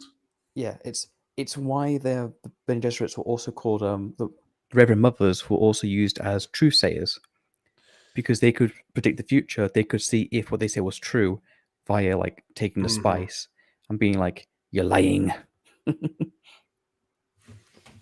Yeah, I think what's it now the biggest fib the Reverend Mother in Book One told Jessica was Fade Ruther would be a good husband to Jessica's daughter if Paul was a Oh, woman. wow. And I it's like, forgot that line. yeah, like you absolute liar, you vixen. That's not No, everything you just want their genetics to be mixed exactly, yeah. because he would not be a good husband. It's like no, literally every time we see Fade Ruther, he literally told by the Baron Harkonnen, "Hey, I know you want to kill me. That's good. Keep yourself sharp, but don't kill me yet because I'm so useful to you." It's like this guy is literally he would kill his own uncle just to get more power. Yeah.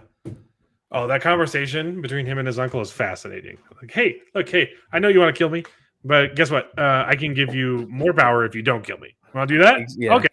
Oh yeah. yeah, Yeah. I was gonna kill you, but yeah, the idea of more power sounds good, so I won't kill you. yeah, exactly. Oh, I love Dune. It's so good. Like it's literally Byzantine politics taken to the extreme. Yeah.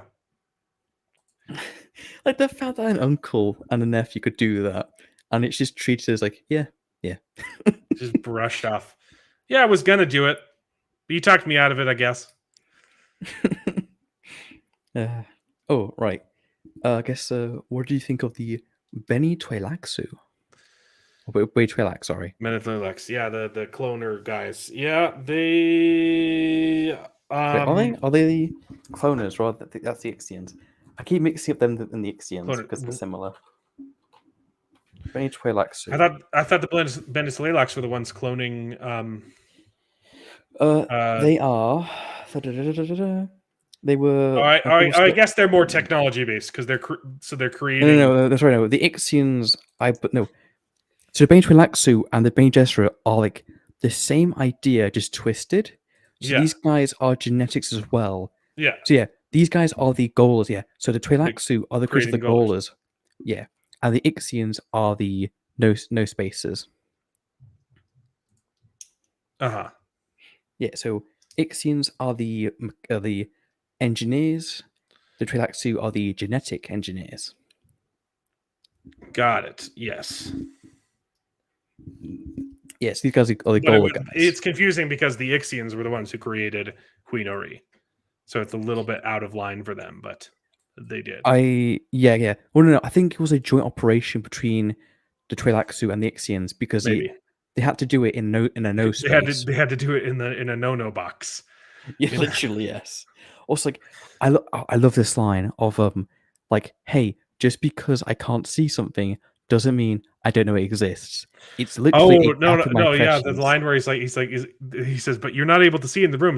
Yeah, but I can see when things disappear into it. It's like, yeah. I know when you're putting things in the room where I can no longer see because I can no longer see them, which means you just put something in there. Yeah, exactly. Yeah, it's like just because I see when they come out doesn't mean it doesn't exist. Yeah. Yeah. Fascinating book. Books plural. Mark Clark, you love epic books. Yeah, other than Wheel of Time, you've probably read a lot more than I have. Yeah, I'm just listing off some series I know are good to him. The Blade itself. Yeah. First Law. Yeah. First Law is intense. Like, yeah. I meant to read the second book, but instead I was like, nah, I gotta read something light. Because after, yeah. You haven't finished? You haven't finished? No, I've only read the first book. Oh, dear. No, you gotta finish. But I understand needing to take a break. Like, I remember, I just came off of God Emperor Dune. Yeah. And went into bed itself, like, I need a break. Okay, yeah. No, book 3 of the third book in that trilogy just broke me. Oh, God. It is wonderful. It is messed up. It's cynical. It's dark, and yet you will read it and be like, well, yeah. I mean, yeah, there was no other way.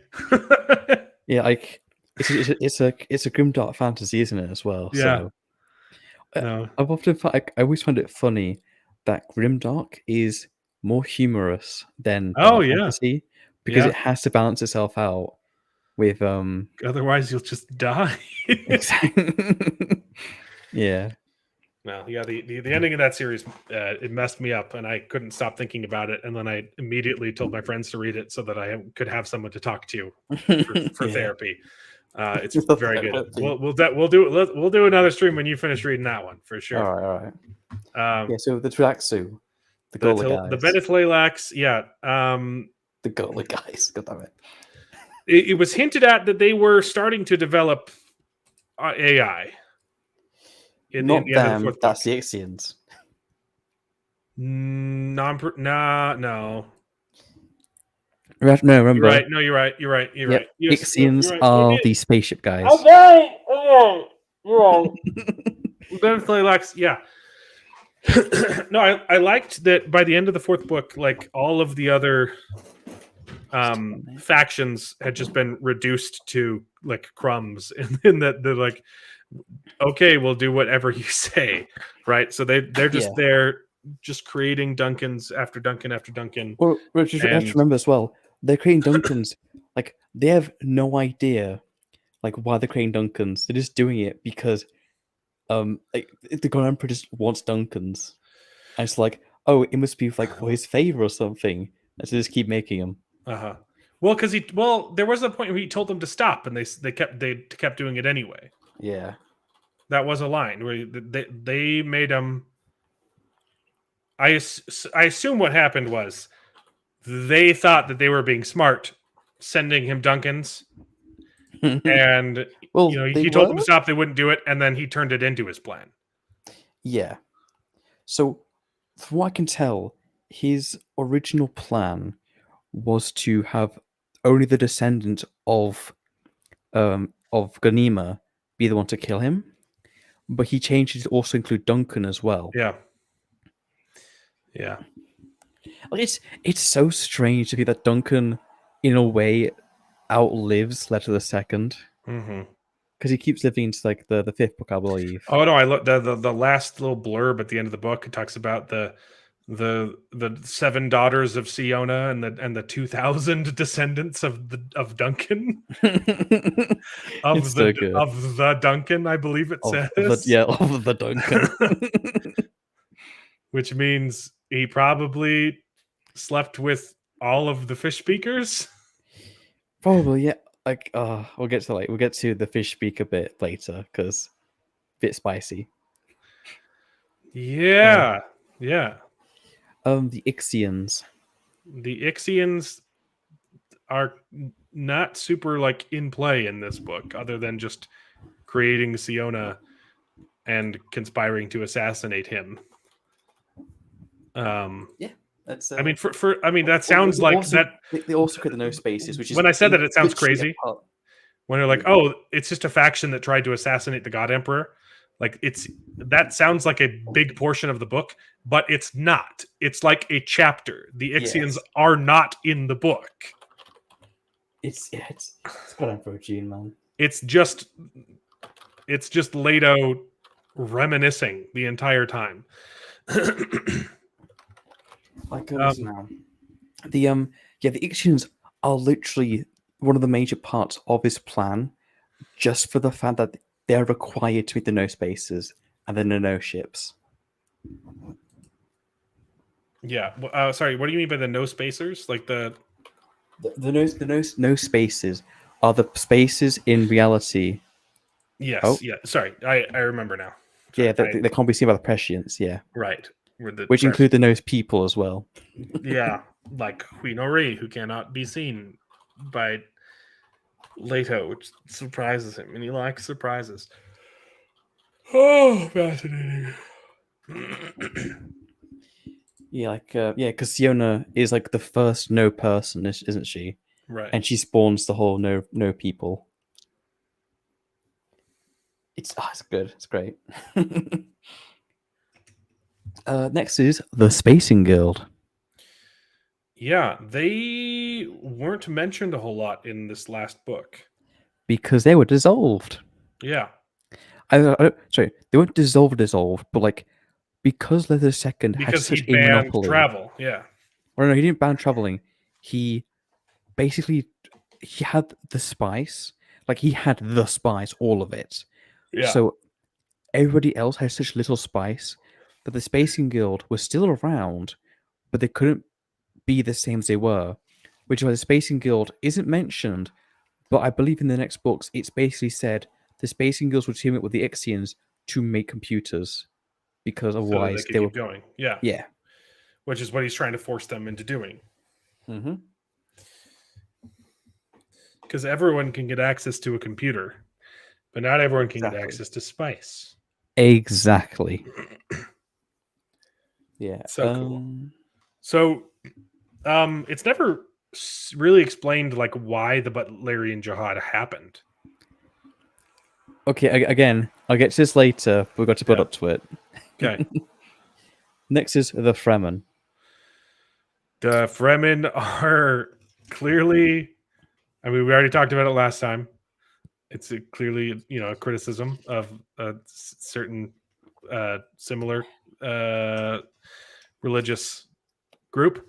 And it's also very clearly a tragedy, and they're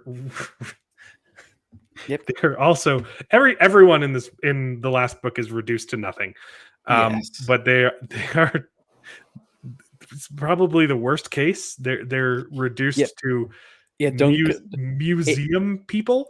Yes, the Museum Fremen. Oh wow. Like, I think the best scene, I think one of my favorite scenes is Duncan, who's probably more Fremen at this point than the actual Fremen, seeing a Fremen without the spice addiction. Mm-hmm.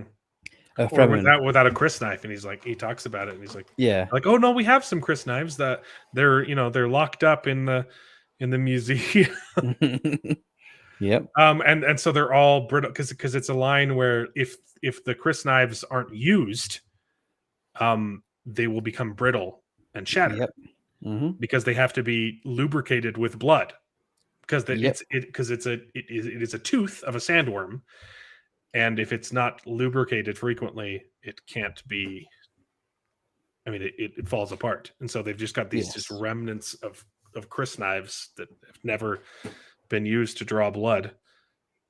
And that was another thing. You're not allowed to draw the Chris knife without spilling blood, right? Yeah, you have to That was credit part of the blades first, basically. Yeah. You have to remember, it's 3,000 years after Yeah, the events. it's 3,000 years later.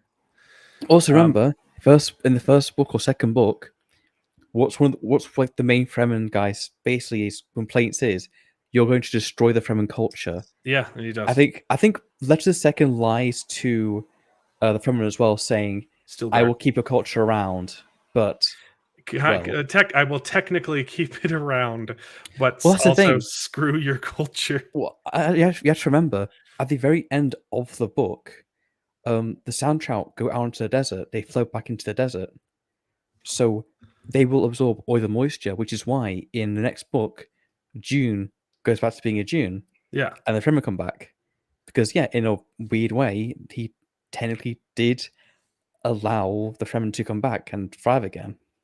but they're not going to be the same. Oh, no way! It will be I very read the different. books, but there's no way they couldn't be. Yeah. Yeah. All right. So Next cool. is the Harkonnens. The Harkonnens. I mean, who? They haven't been around for so long, except Children of Dune, living vicariously through the body of Aaliyah. Yes. Yeah, but I guess that is what spurns his downfall. Is Lados is is it a leaning? downfall, Well, not downfall, but leading to his death, tricking Duncan, not tricking, creating the circumstances that would make Duncan want to kill him. Yes, because did I say that correctly? Yes, because Duncan doesn't like the Harkonnens, and Letter II basically projects his Harkonnen-ness a lot. Mm-hmm. I guess it's how the way I always say is whenever Letter II, Mineo says it quite perfectly. There's Letter II and the Worm. The Worm is implied to be the Harkonnen side of Letter II. Oh, okay, yeah.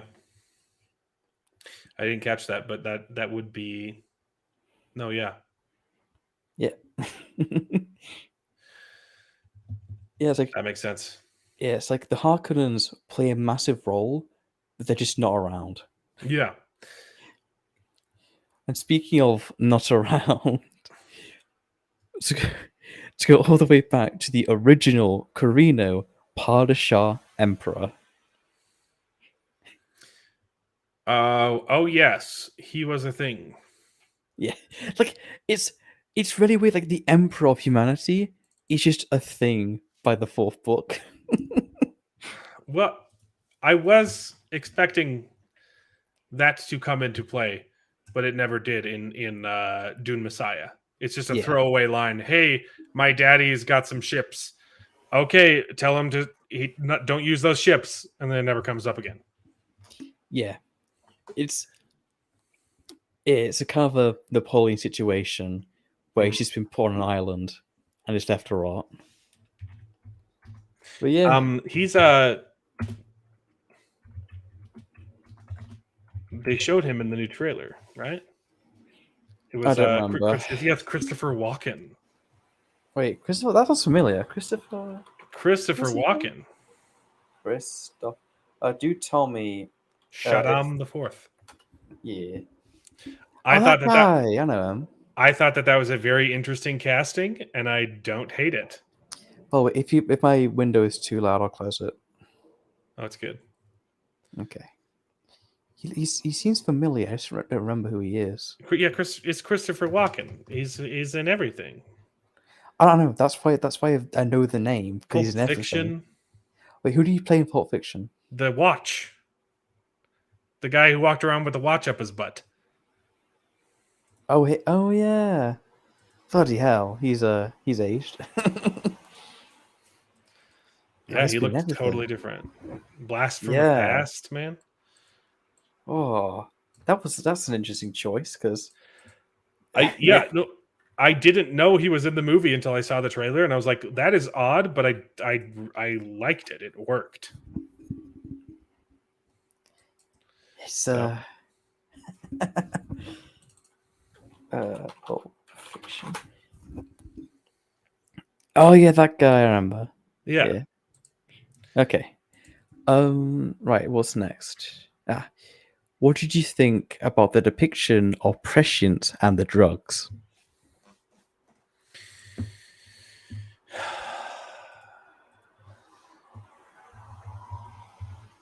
What have I not said already? I'm trying to figure out how it's changed since last time. Yeah, because I think the way I see it is in books 1 and 2, because it's Paul's perspective, you get the impression that while there are multiple options, there's one set path. Mhm. But as we learn in book 3 and 4, that isn't true. Yeah, There is no set path. He was trapped by it's because he's watched it so many times that he became trapped by it. Yes, he became a nihilist. Yes. Yeah. Prescience. So yeah, in the first 2 books, it's from Paul's perspective, and so you're led to believe that Paul is choosing the lesser of 2 evils, in that every path leads to destruction, and he's trying to minimize that destruction by making the choices that he's making. Well, that's the thing. He doesn't. Yeah. Like he says he does, but remember, he saw 2 paths. One where he would go to the Harkonnens and kill them, and the other one was a jihad. He chose the jihad because he saw it as an inevitability. Mm-hmm. Like he had but choice. he said he does say all of the other ones were way worse in regard to like human death. So No, that was the jihad. That was the jihad. Mm-hmm. No, even after the jihad in Dune Messiah, he's still talking about the path. The jihad's still going on. It is still going on in Dune Messiah. But even in Dune Messiah, during the jihad, he says several times, "I'm going down the path that minimizes destruction." There's a cope. It's not true. Yeah. Well, that's what we learn. I'm just saying that's how it's presented. Yeah, that's how it's presented. Yeah, it's again the payoffs all in book 3 and 4. Yeah, so it's almost like books 1 and 2 like set up this idea of prescience and that like, hey, yeah, it's all good, and then the last 2 just like destroy it, and that like, hey, no, knowing the future traps you into the future, and you were stupid for thinking that it could save you, and the entire point of the 4th book is trying to create a future where people don't need to rely on prescience or rely on the past, but instead rely or drugs either, right? Or drugs, yeah. Who needs drugs? It's a great what a great message. I know, right? Rely on yourself and don't do drugs and stay in school. That's the message of Dune. If you want to take anything away from the stream, not the last one, but don't do drugs. Stay in school. It's don't. I think it's very funny that Frank Herbert's message was don't do drugs when he was a massive drughead himself. It's don't It's do funny. drugs, stay in school, and don't put all your eggs in the same worm basket. Yes. Also, do not look up to a single authority figure because he's also human. And he's also Yeah. corruptible. Don't do it. Don't do it. Oh, okay. So, out of the characters you've read so far, who was the most interesting? Last time I said Duncan. Yes. I believe so. I think his character is still pretty interesting, but it's impossible to read the fourth book and not just be enthralled in Leto the Second. Yeah. Um, I guess it's not so much out of the characters is excluding Letter the Second. okay, Who is good. That's a better way. Yeah, no, Yeah, I'm like, because it is who's the most second. interesting? Are you an idiot? It's obviously the God Emperor. Yeah. That's good. That's a better way of phrasing it. Is it still Duncan, or I mean, I really liked Maneo, but he was kind of a simp. Well, that's the whole point. He was yeah. a rebel turned follower. So I think I'd still have to say Duncan, but Hui Nori's character was fascinating, and I would have liked to see more from her perspective in making the choice to marry the God Emperor. Like, yeah, I think that's fascinating in her final lines, the "I'll go ahead, love" or whatever like that. Like, I think what an interesting thing. Yeah, book 4 has one of the greatest messages a lot of just creators in general or just people in general have to read. Love and lust are not the same thing. Yeah. Like what you speak about is lust. Like that line, I think, where Duncan looks at Letter Second, and Letter Second goes, "One day I'm going to have a massive thing down there just to see the reaction of a Duncan." It's so dumb. Because they always ask if you can still function. Yeah, exactly. Yeah. I didn't like Siona, and that was obviously by design. Like, she's supposed to be insufferable because she doesn't learn, because she has to kill the Emperor at the end. And so yeah, it's literally it's only at the very end where Siona becomes her own person, pretty much. Well, yeah, and it was almost because she has that huge conversation. She gets tested. She passes the test, right? She gets tested by Leto, and you're like, okay, this is cool. And then the next chapter, she's exactly the same and hasn't changed. And then at the end of the book, she's like, oh no, it was all on purpose. And so you think like, oh, maybe she was just like, she was also manipulating Duncan. Is that the case? I don't know if she was just insufferable or if she was also part of the act. So Siona, it's a mixture. So it was until the very end where again, going to produce a complex story. Mm-hmm. So it's sort of a mixture, but she did genuinely want to kill the God Emperor Dune. That's for sure. Yeah. It's complicated. Yeah, no, because I think it's not until he has his dying monologue speech that she sees, oh, okay, yeah, you wanted all of this. Also, like that's another thing. Normally, I cannot stand like death monologues because they're always so stupid. This is the only. This is the only time where, like, if this was like a short death scene, it would have been awful. Oh yeah. So I would have liked it for him to live a bit longer, actually. Oh, I mean, just like the description of him. Oh, he's just got a bunch of holes. Yeah. He's just got a bunch of holes all over his body. Yeah. If anybody has he's like a sponge. Yeah. Like, yeah. If anyone had like a phobia of like holes and stuff, they're gonna hate that chapter. Tryptophobia, I think. Yeah, I think so. Yeah. Okay, let's see. Oh, now that you have read the final core book of the culmination of the Dune series, what is your takeaway? Um,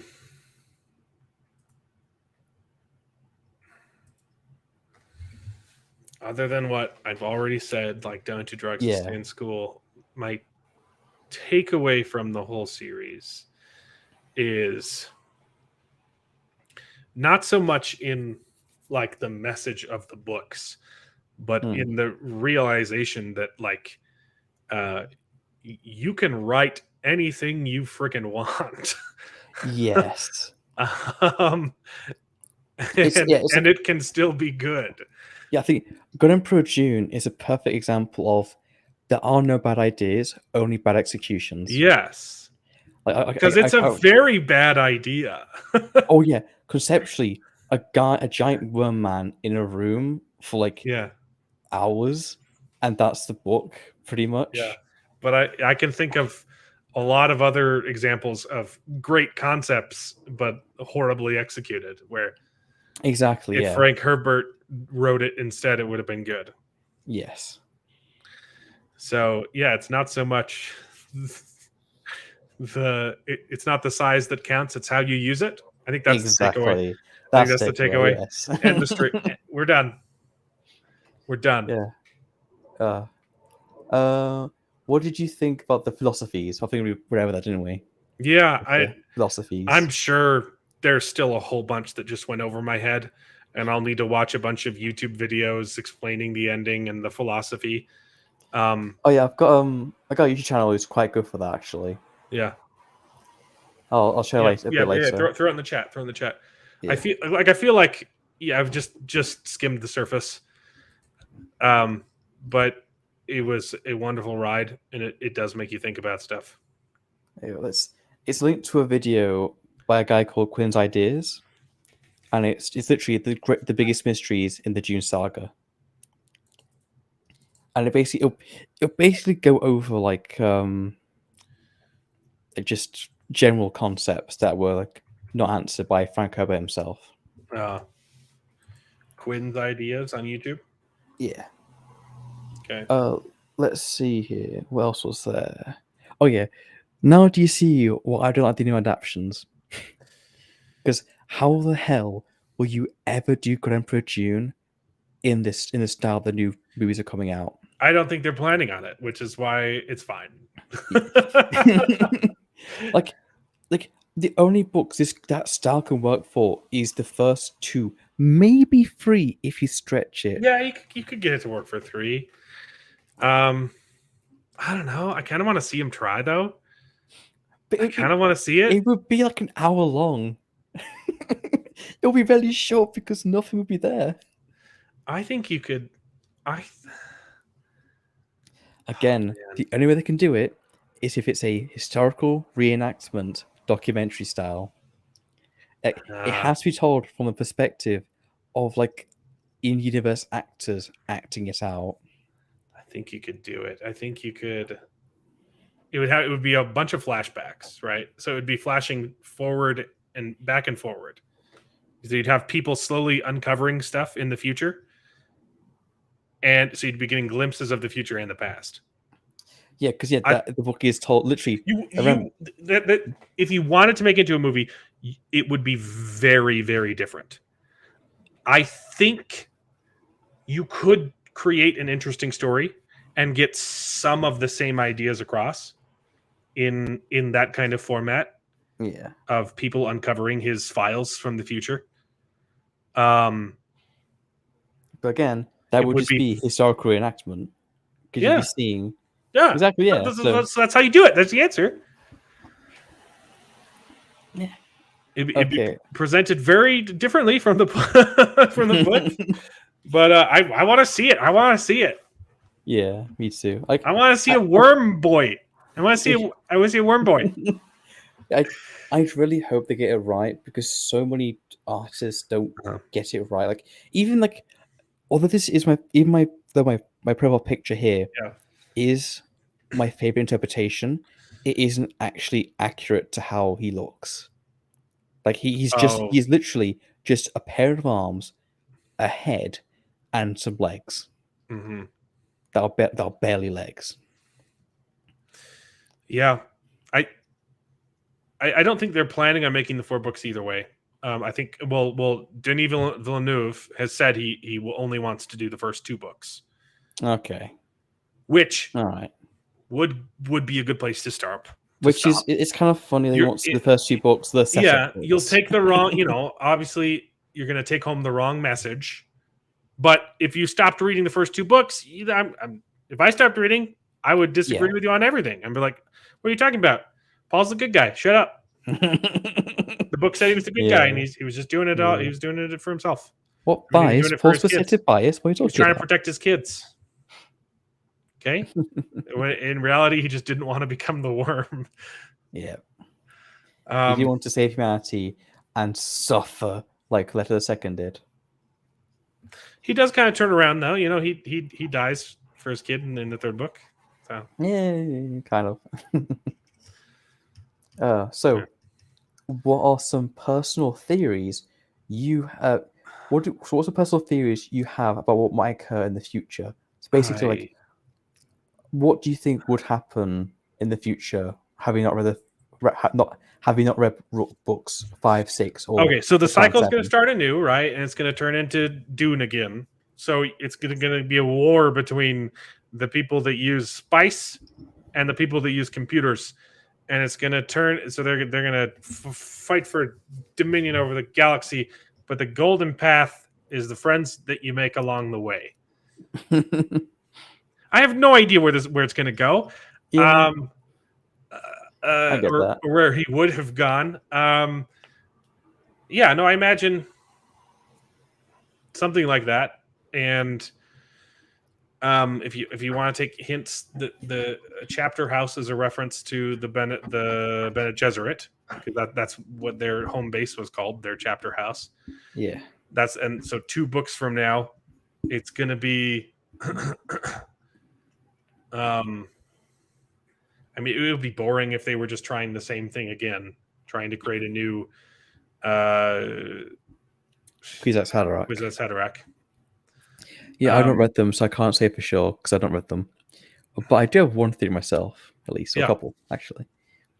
So I have my own theory that I've not seen. Also, me and Grimm came up with a Dune theory, and it's a bit spicy because obviously the post-Frank books do contradict it. Yeah, but if we go by the Frank stuff, I think it could be very interesting if it was true. So, we call this one the Hunter-Seeker theory. So, the theory starts by saying the Valerian Jihad never happened. In that, we mean the Valerian Jihad wasn't a war against machines, it was a preemptive strike against computers. So, with the timeline, people found Arrakis and the spice, and it was believed because nobody had never taken the drug before and they couldn't pass it down to their descendants, their first hit of Arrakis's prescience was so powerful that they saw the future, and in that future, of machines. Yeah, it was machine war. But so Right. what happened was there was a preemptive strike against machines to stop that from happening. Fast forward thousands of years, the Hunter Seeker is made. Now, what is the problem? The Hunter Seeker is it only comes like once in the book series in the first book. In the first book. Now, why would you put that there if it never comes up again? That is because in book 7, the Hunter Seekers are modified by the Ixians to gain prescience, which is why the No People are created. The No People cannot be targeted by Hunter Seeker prescience, and the Hunter Seekers would become basically AI who would be target people the Ixians didn't like and kill humans. And the idea is that the Hunter Seekers go rogue and become, because it's so advanced. That's the future that was seen. Yes, that's why Letter Seconds did everything he did. It was to make it so it was possible to fight the Hunter Seekers by making people prescient. Because his intervention created the No People. Yes. But that the people cannot be seen specifically. by prescience. Exactly. Yes. And that's like one of the ideas. The main theory is that the face changes or face dancers, they were going to become the main enemy, I believe. I wish that they would have come up more. It's so you face dancers. Come on, Yeah. they almost all died in this book Yeah, I think I can't remember exactly why, but because they tried to kill him when he that's shows right. up. Yeah, yeah. That There's was that big like old war, and he starts rolling around on people. yes, that was good. But yeah, that's the theory being Grimm had of the hunter seeker theory of the Ixians accidentally create a super prescient AI that could self replicate, and it created just these literally Because beings that would meant. wipe out humanity, but Yes. and because at the end of the book, the end of the fourth book, he does say that Siona, because she's a no person. Okay, Mm-hmm. yeah, it does say she's like the future of Exactly. Yes. the. And there's also the fact that at the very end of the book, with the future people literally said, if we wanted to, we could just disappear. And we're only sticking around because we want to. Because remember, they're no people. The no people are not bound by prescience. And I believe they could also use prescience themselves. Although I don't remember if that's true or not because it's been a while. I mean, I don't think this mentioned that with Siona and Huinari, but it's possible. Yeah. Yeah. So, oh yeah, there's I also like the theory. I think it makes a lot of sense. yeah. It's the thing that makes the most sense to me. Me and Graham, because the Hunter Seeker is shown very early on, but it never comes back up again, which isn't how Chekhov's gun is used. Like Frank Herbert's a really good writer, so he would use Chekhov's gun, which he has done. Like he has done it multiple times throughout the series. So like it just makes sense. Yeah. Oh yeah, there's also another little, not really a theory, just a little thing we noticed. The spice melange may be magical in nature, or entirely scientific. Yeah. So okay, it doesn't really matter whether or not the spice melange is magical because the people who use it are Luddites, Uh-huh. and it is part of like the mystique of the books. But Yeah, it's either magic or or it's science. Yeah, like I think we've got some quotes here which are very very relevant, which is Arthur C. Clarke's third law, which is any sufficiently advanced technologies is indistinguishable from magic. And then Larry Niven's quote of any sufficiently analyzed magic is indistinguishable by science, straight from science. And then Terry Pratchett saying it doesn't stop making it doesn't stop being magic just because you know how it works. Case in point, percussive maintenance. Yeah. Yeah. It's I will never get over the fact that sometimes all I had to do was whack my PC and it works again. Yep. Like, do you know about 40k, Mechanicus? 40K? Yeah. I've never read it.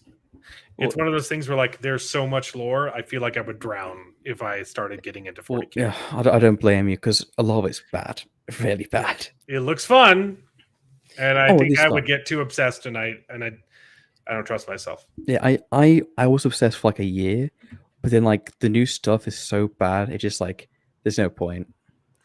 Yeah. What did you post in memes? Let me see. Oh yeah, that quote. Yeah, yeah. I do like your theory about the Hunter Seekers. I think that. Oh yeah, yeah. Like it's. I think we're very proud of that. We came up with that. Okay, we don't know that. Then that. Okay, we've done that one. Oh, that's right. So now we get to talk about the fish speakers. Yes, the all-female army. The question is, what did you think about the representation slash interpretation of bisexuality in the fish speakers? As they do have husbands and are part of Yeah. a breeding program, which is literally made to kill Letter the Second, but Uh-huh. But sometimes they also kiss, because that scene was hilarious when when Duncan goes nuts. I saw yes. two girls kissing. Um I forgot the explanation that happened after that. It was The way I remember it is that it's the same reason given for the what happens with the Templars in real life, uh-huh. because all the Templars, also all the Crusaders, were a bunch of masculine men Yeah. who just all turned out to be like bisexual, or gay, Mhm. and it was like these guys are some of the greatest warriors, and yet it's. I think that's the inspiration for the fish speakers, the Mhm. Crusaders, at least. Well, the bisexuality, at least. Yeah, I didn't quite fully understand what he was going for with that, because he mentioned several times in the book that Leto has a theory about soldiers, right? And having men Yes. and soldier, and I guess it was implied that if the army was all female, that they wouldn't go uh graping anyone they Yes. conquest. Oh, I think it Um was a less scraping, I believe, was the term. yeah, but it felt like kind of one of those things that I thought was going to be explained more, and then didn't quite come back up, unless it was just Yeah, like, it's they did talk about it, and I feel like a lot of the philosophy went over my head. it's one of those things where if I read it again, I'd have to pay Uh, closer attention because it's just exactly. because Frank Herbert's not really been wrong throughout this series, so it'd be strange to have like right near the end him to be like, wait, what? So I think he's got something there. He just, well, he's a bit high. Yeah, yeah. I'm not sure. There's a lot of things that I don't know about. Yeah, it's a bit funky. Oh yeah, so what did you think of the writing style as it changed over the course of the book? Did you like it more or less? The fourth book. No, just over the course of the book series as a Oh, it whole. was. I mean, the fourth book is brilliant how it's written. I think the first Like three. in comparison, I mean, like comparing all four books. Yeah. Um, well, it's ballsy, to just change main characters mid-series, and then to turn your second main character into what he turns into, and have him still be the main character, who's also the villain, who's also not the villain, Or is he? who's He's not the villain. He's the antagonist. yes, I think that's that's like Lecter Second isn't a villain, but he's definitely an antagonist. yes. It's fascinating. I've never seen anything like that in a series before. I mean, I guess that's probably where George R. R. Martin got the whole I'm gonna get rid of the main character in the first book. Um, he really does just get better as he goes. Yeah, like I think for me the biggest difference was between books 2 and book 3. That Yeah, leap, like it he is. Frank Herbert learned to be super concise, and it was great. Like he just learned what he wanted to say and just didn't put anything else, and it's brilliant. Like he's somehow flowery while still being concise. It's insane. Yeah, yeah. I liked We didn't talk about him, but I liked the other guy, the guy that marries Leto's sister in book 3. Oh god, yeah, he exists. I forgot. Oh no, so he's the descendant of the old emperor, the Yes. Padishah. Okay, so he does come Yeah, back. Karina. It's Karina, the House Karina, technically. Yeah. I liked his character, in like his Yeah, that well, he he like doesn't. banishes He his own doesn't. mother. Yeah, like he. So he doesn't actually marry Ganima. No, yeah, He yes, breeds with has her. he breeds with her, but she's technically married. She's technically married to Leto. Yes. Sorry, I misspoke. Yeah, there was books 1 and 2 are very similar writing style, and then book 3 is a huge jump, and then book 4 is an even bigger jump. I would think. Yeah, it's In again like structure. like it literally is a case of he had to set up not only the story but himself to write book 4, Yeah. because book 4 is just so different from anything else you've ever read. It's like, imagine having to write God Emperor of Dune. It'd be so difficult. I forgot to say, one of the things I liked about that other character, the House Carino, was when he's being trained in the Bene Gesserit way. Yes. She says, yes, I'm going to change him. He's going to become a different person, and they won't realize what I'm doing, because it will be him that wants to change. Yeah. Because of the new knowledge that he gets. And then by the end of the book, he's just like, yeah, I'm willing to do this horrible insult to my family and just become a stud. Because that's obviously the correct path for humanity, which was it's the way it's set up was very it's very interesting. And then it comes back into play in the 4th book, where Duncan I'm not your stud. I'm not your stud. Yeah, that it's technically his descendant who killed Leto II. So in a way, he got his revenge. Yes, it's a very, very big series. So the big question: what did you think could have been done better?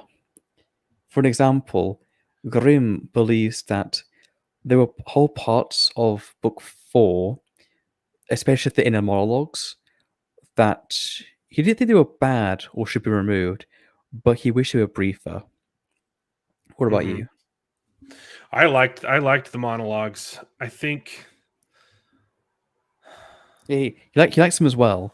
It's just he wishes they were briefer. Right. What could have been done better?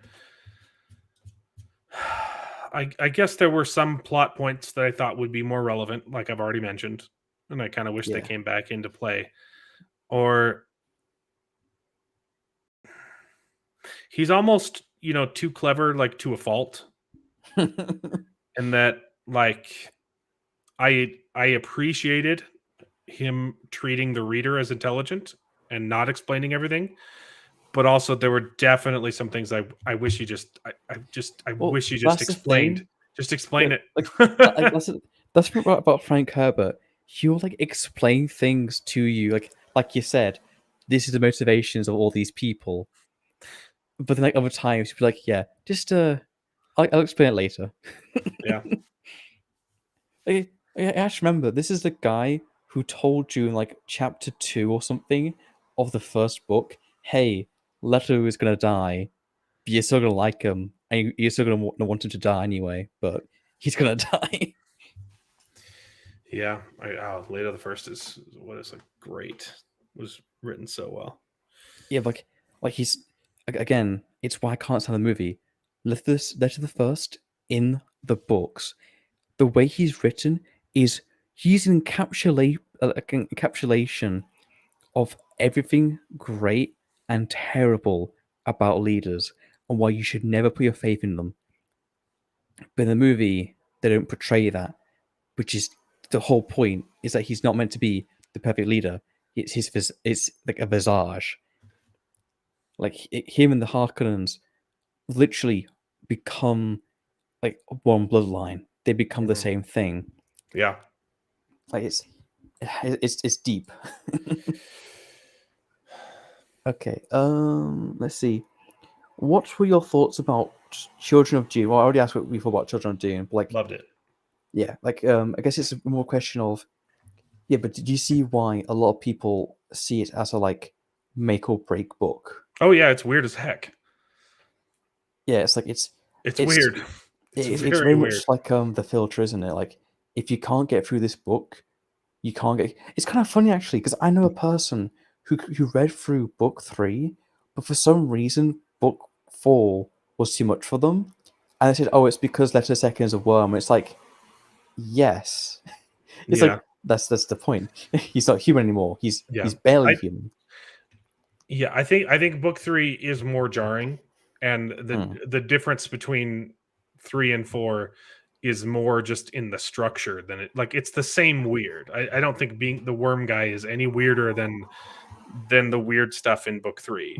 Yes. It's equally weird, but the structure is a little bit jarring there too. So, um, but yeah, book 3, I agree. Book 3 would be the breaking point for most people.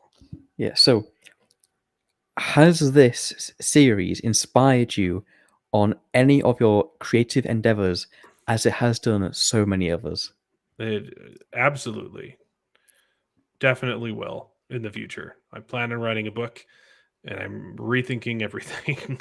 Yeah, it's like, again, it's why I said before and I'll say it again. It's one of the 7 books, the first 4 books, one of the Yeah. 7 books you have to read, because it explains so much about the things that you like. Again, Star Wars. It's a massive Dune reference. Mhm. It's almost in a bad way too, because like I was confident before. Like I'm working on music now, so I'm not fully invested in the book I'm writing, but I Yeah. fully plan on committing to it eventually. And right now, it's just world building in my head and then little notes here and there.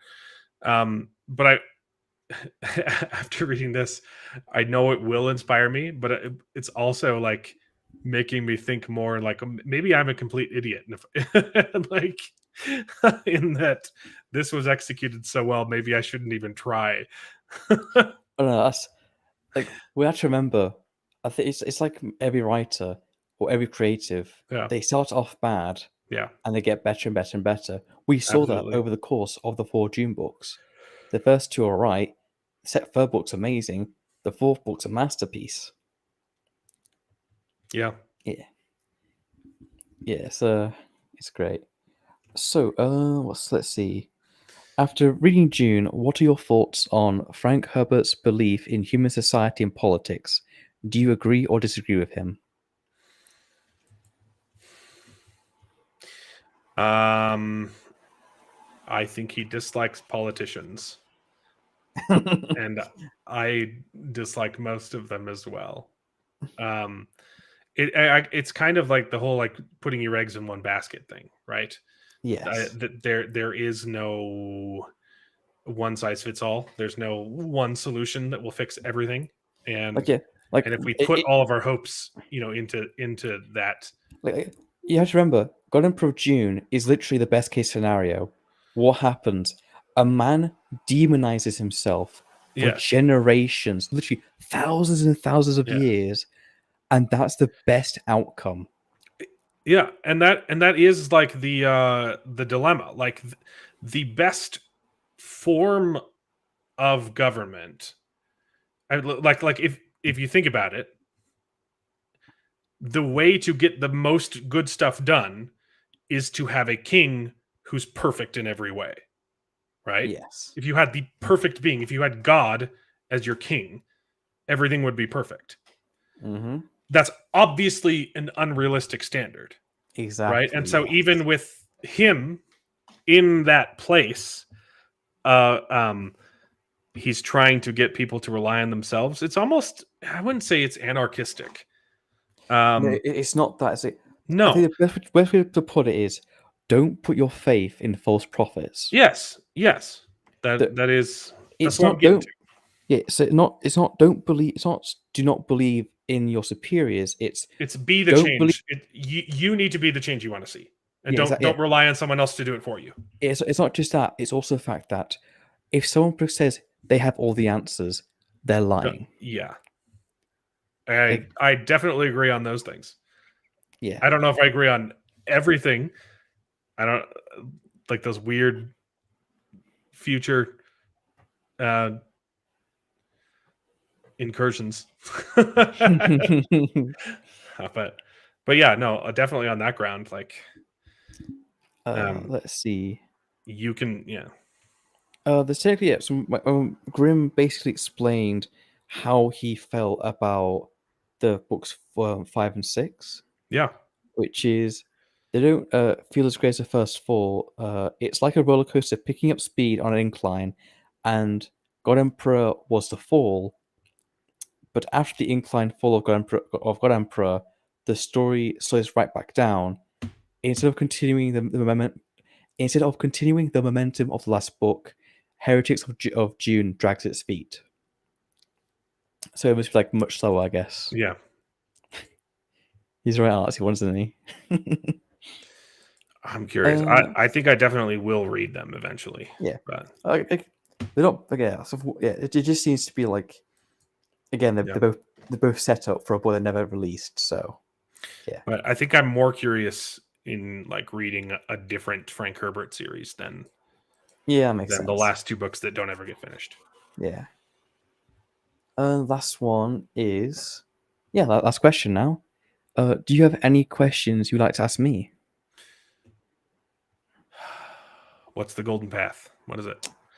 Say it. The golden. All right, okay. The Tell me golden what the golden path. path is right now Yeah, the golden path is. with It's specifics. It's Specifics. specifics. Okay. Well, I can't give you specifics, but I can give you the general idea, which is it's literally to allow humanity to be prepared for the next hundreds of thousands, probably millions of years. Sorry. To have a golden age, to just expand across the universe, and to explore the stars and be safe. They have strife, they have wars, but it will not be as bad, and they will be wiped out like they would have been if the Mhm. if the machines didn't come back and stuff like that. So Mhm. had come back and just wipe them out. It's literally a case of the golden path is the path where humanity is sacrificed for 3,000 years so that they can live for millions more. Because remember, there is no set future.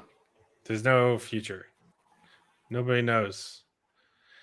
And then I think we already talked about it, but like, what would have wiped out humanity had Leto not intervened?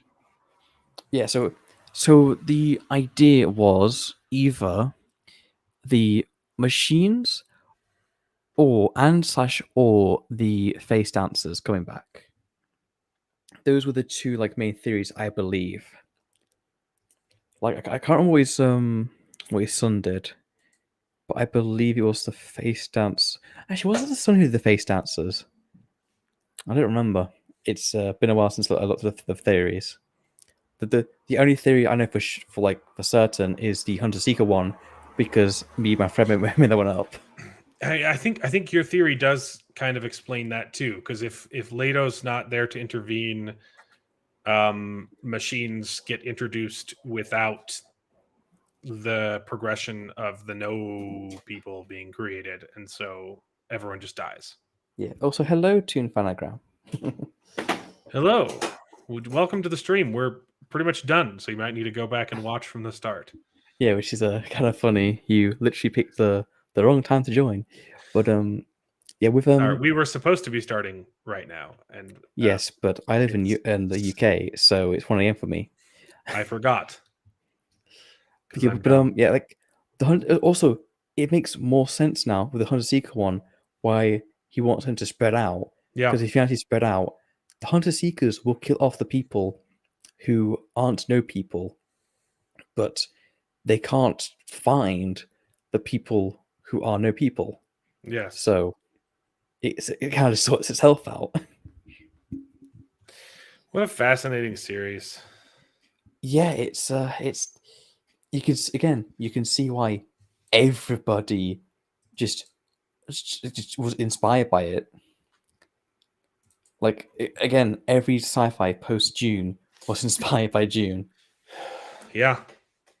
Like even in the Grim Adventures of Billy and Mandy, they have a literal episode which is just a rip of God Emperor of Dune.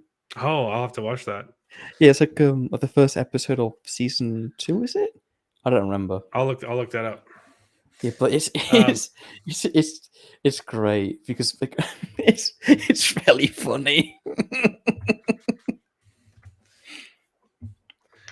And to go back to the other question, like how Right. will this influence like future works? I think, and linking it back to a point we made before, like you don't need to be afraid of putting weird crap in your books if you can explain Oh it no, well, yeah, like I right? think for me, reading books from like the 60s, 70s, and 80s, like again, my own story is very influenced by Michael Moorcock, Mhm. especially the Elric saga, which is also another very influential series. Yeah, I've heard it's really good, and I have not read it. It's the Elric saga is the only good thing Michael Moorcock has ever written. Like Michael Moorcock is very prolific, and he's not good. In his own words, he would rather be a big ideas writer than a good writer. So I Interesting. love his like his book. The ideas of his books have been done much better in other series, but the actual content of his work, while very influential, aren't the best. Hmm. Yeah, it's a very like again the whole concept of law and chaos.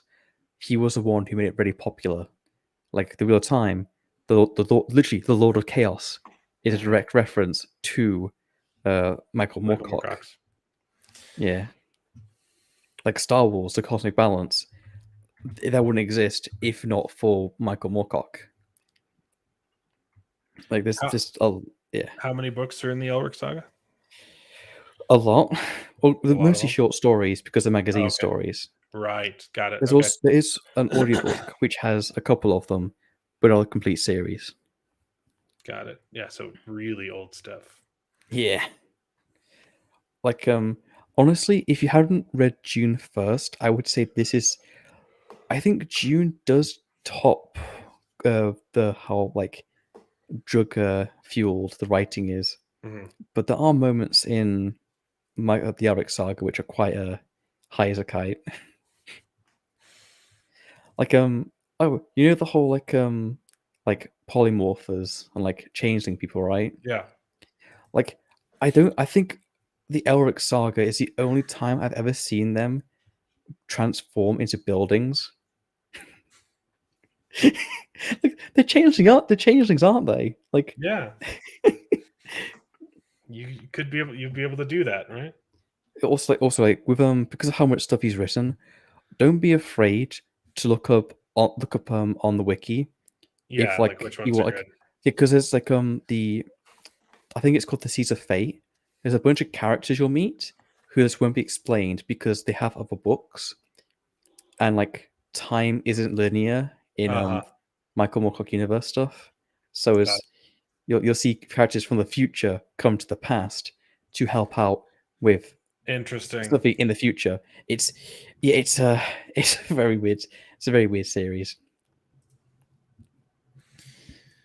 I might get to that eventually. There's a lot on my Yeah. list.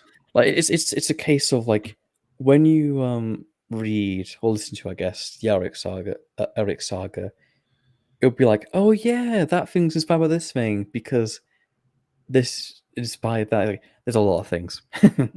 Yeah. Like I think I told you before, like how like the how we see like the video game and like D&D magical swords and items that comes from Elric. Like the whole idea.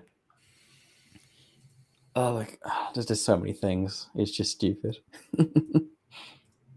Like Austin Powers was inspired by a character from Michael Moorcock. The hippie spy was invented by Michael No Moorcock. way. Okay. Yeah, it's dumb. Yeah, That's crazy.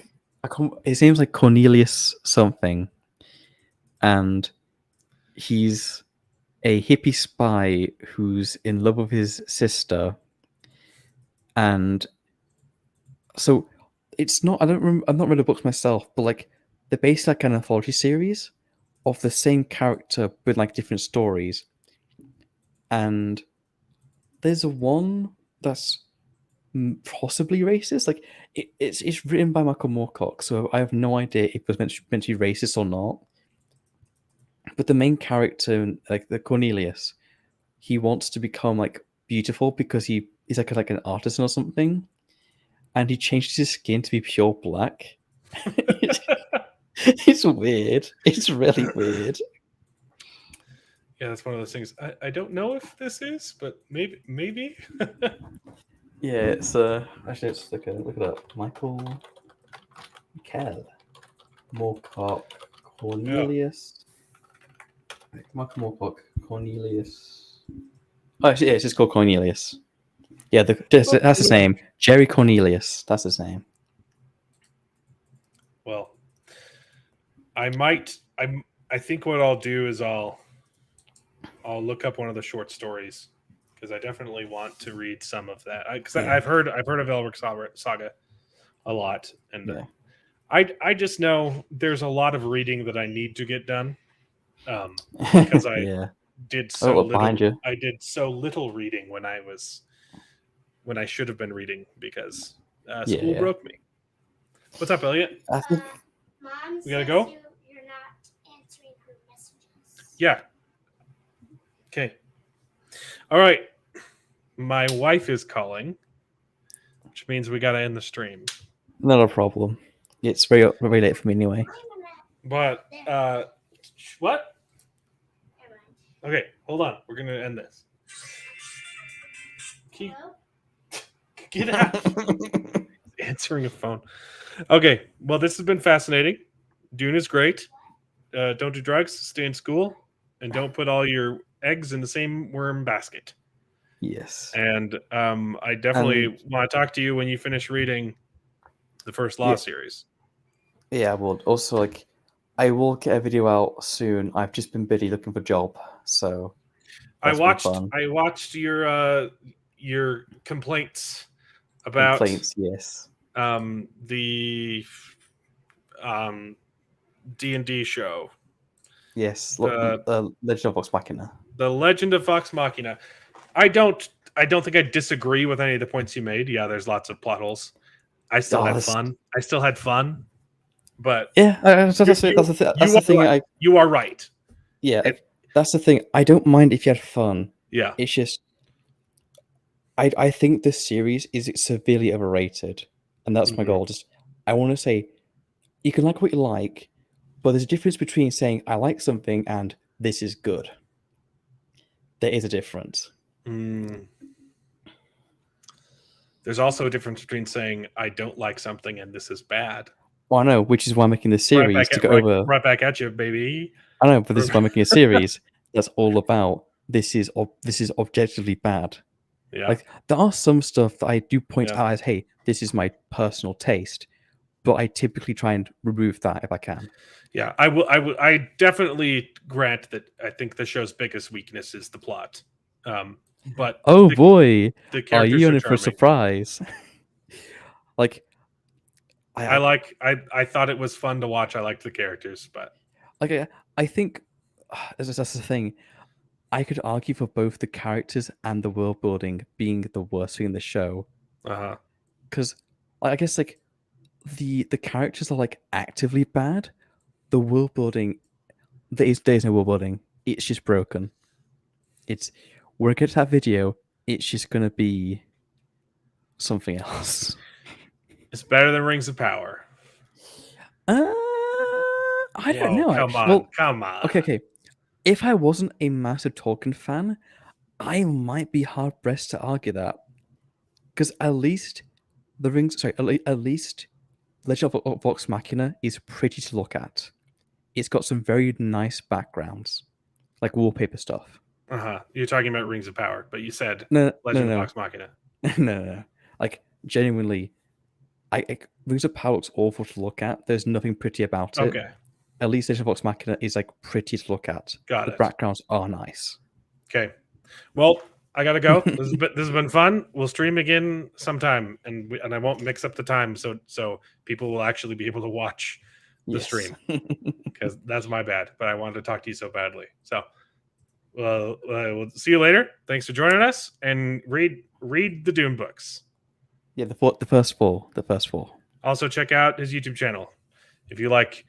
It's ironic that you complain about Paul's nihilism when you hate fun. So, bye everybody. I chose his PFP for a very particular reason. Bye everybody. Goodbye. And now it is time to say goodbye. We had a great conversation. It's been fun. But all good things must come to an end, and the goodest ending I can think of is... Right now, this moment, this night. So I guess we just say goodbye. So, goodbye. Toodaloo. Au revoir. Auf Wiedersehen. Ciao. Ding dao day. But come back next week for more outrageous bloopers. This is the end. Well, there's only one thing left to do. I'm gonna go home and sleep with my wife.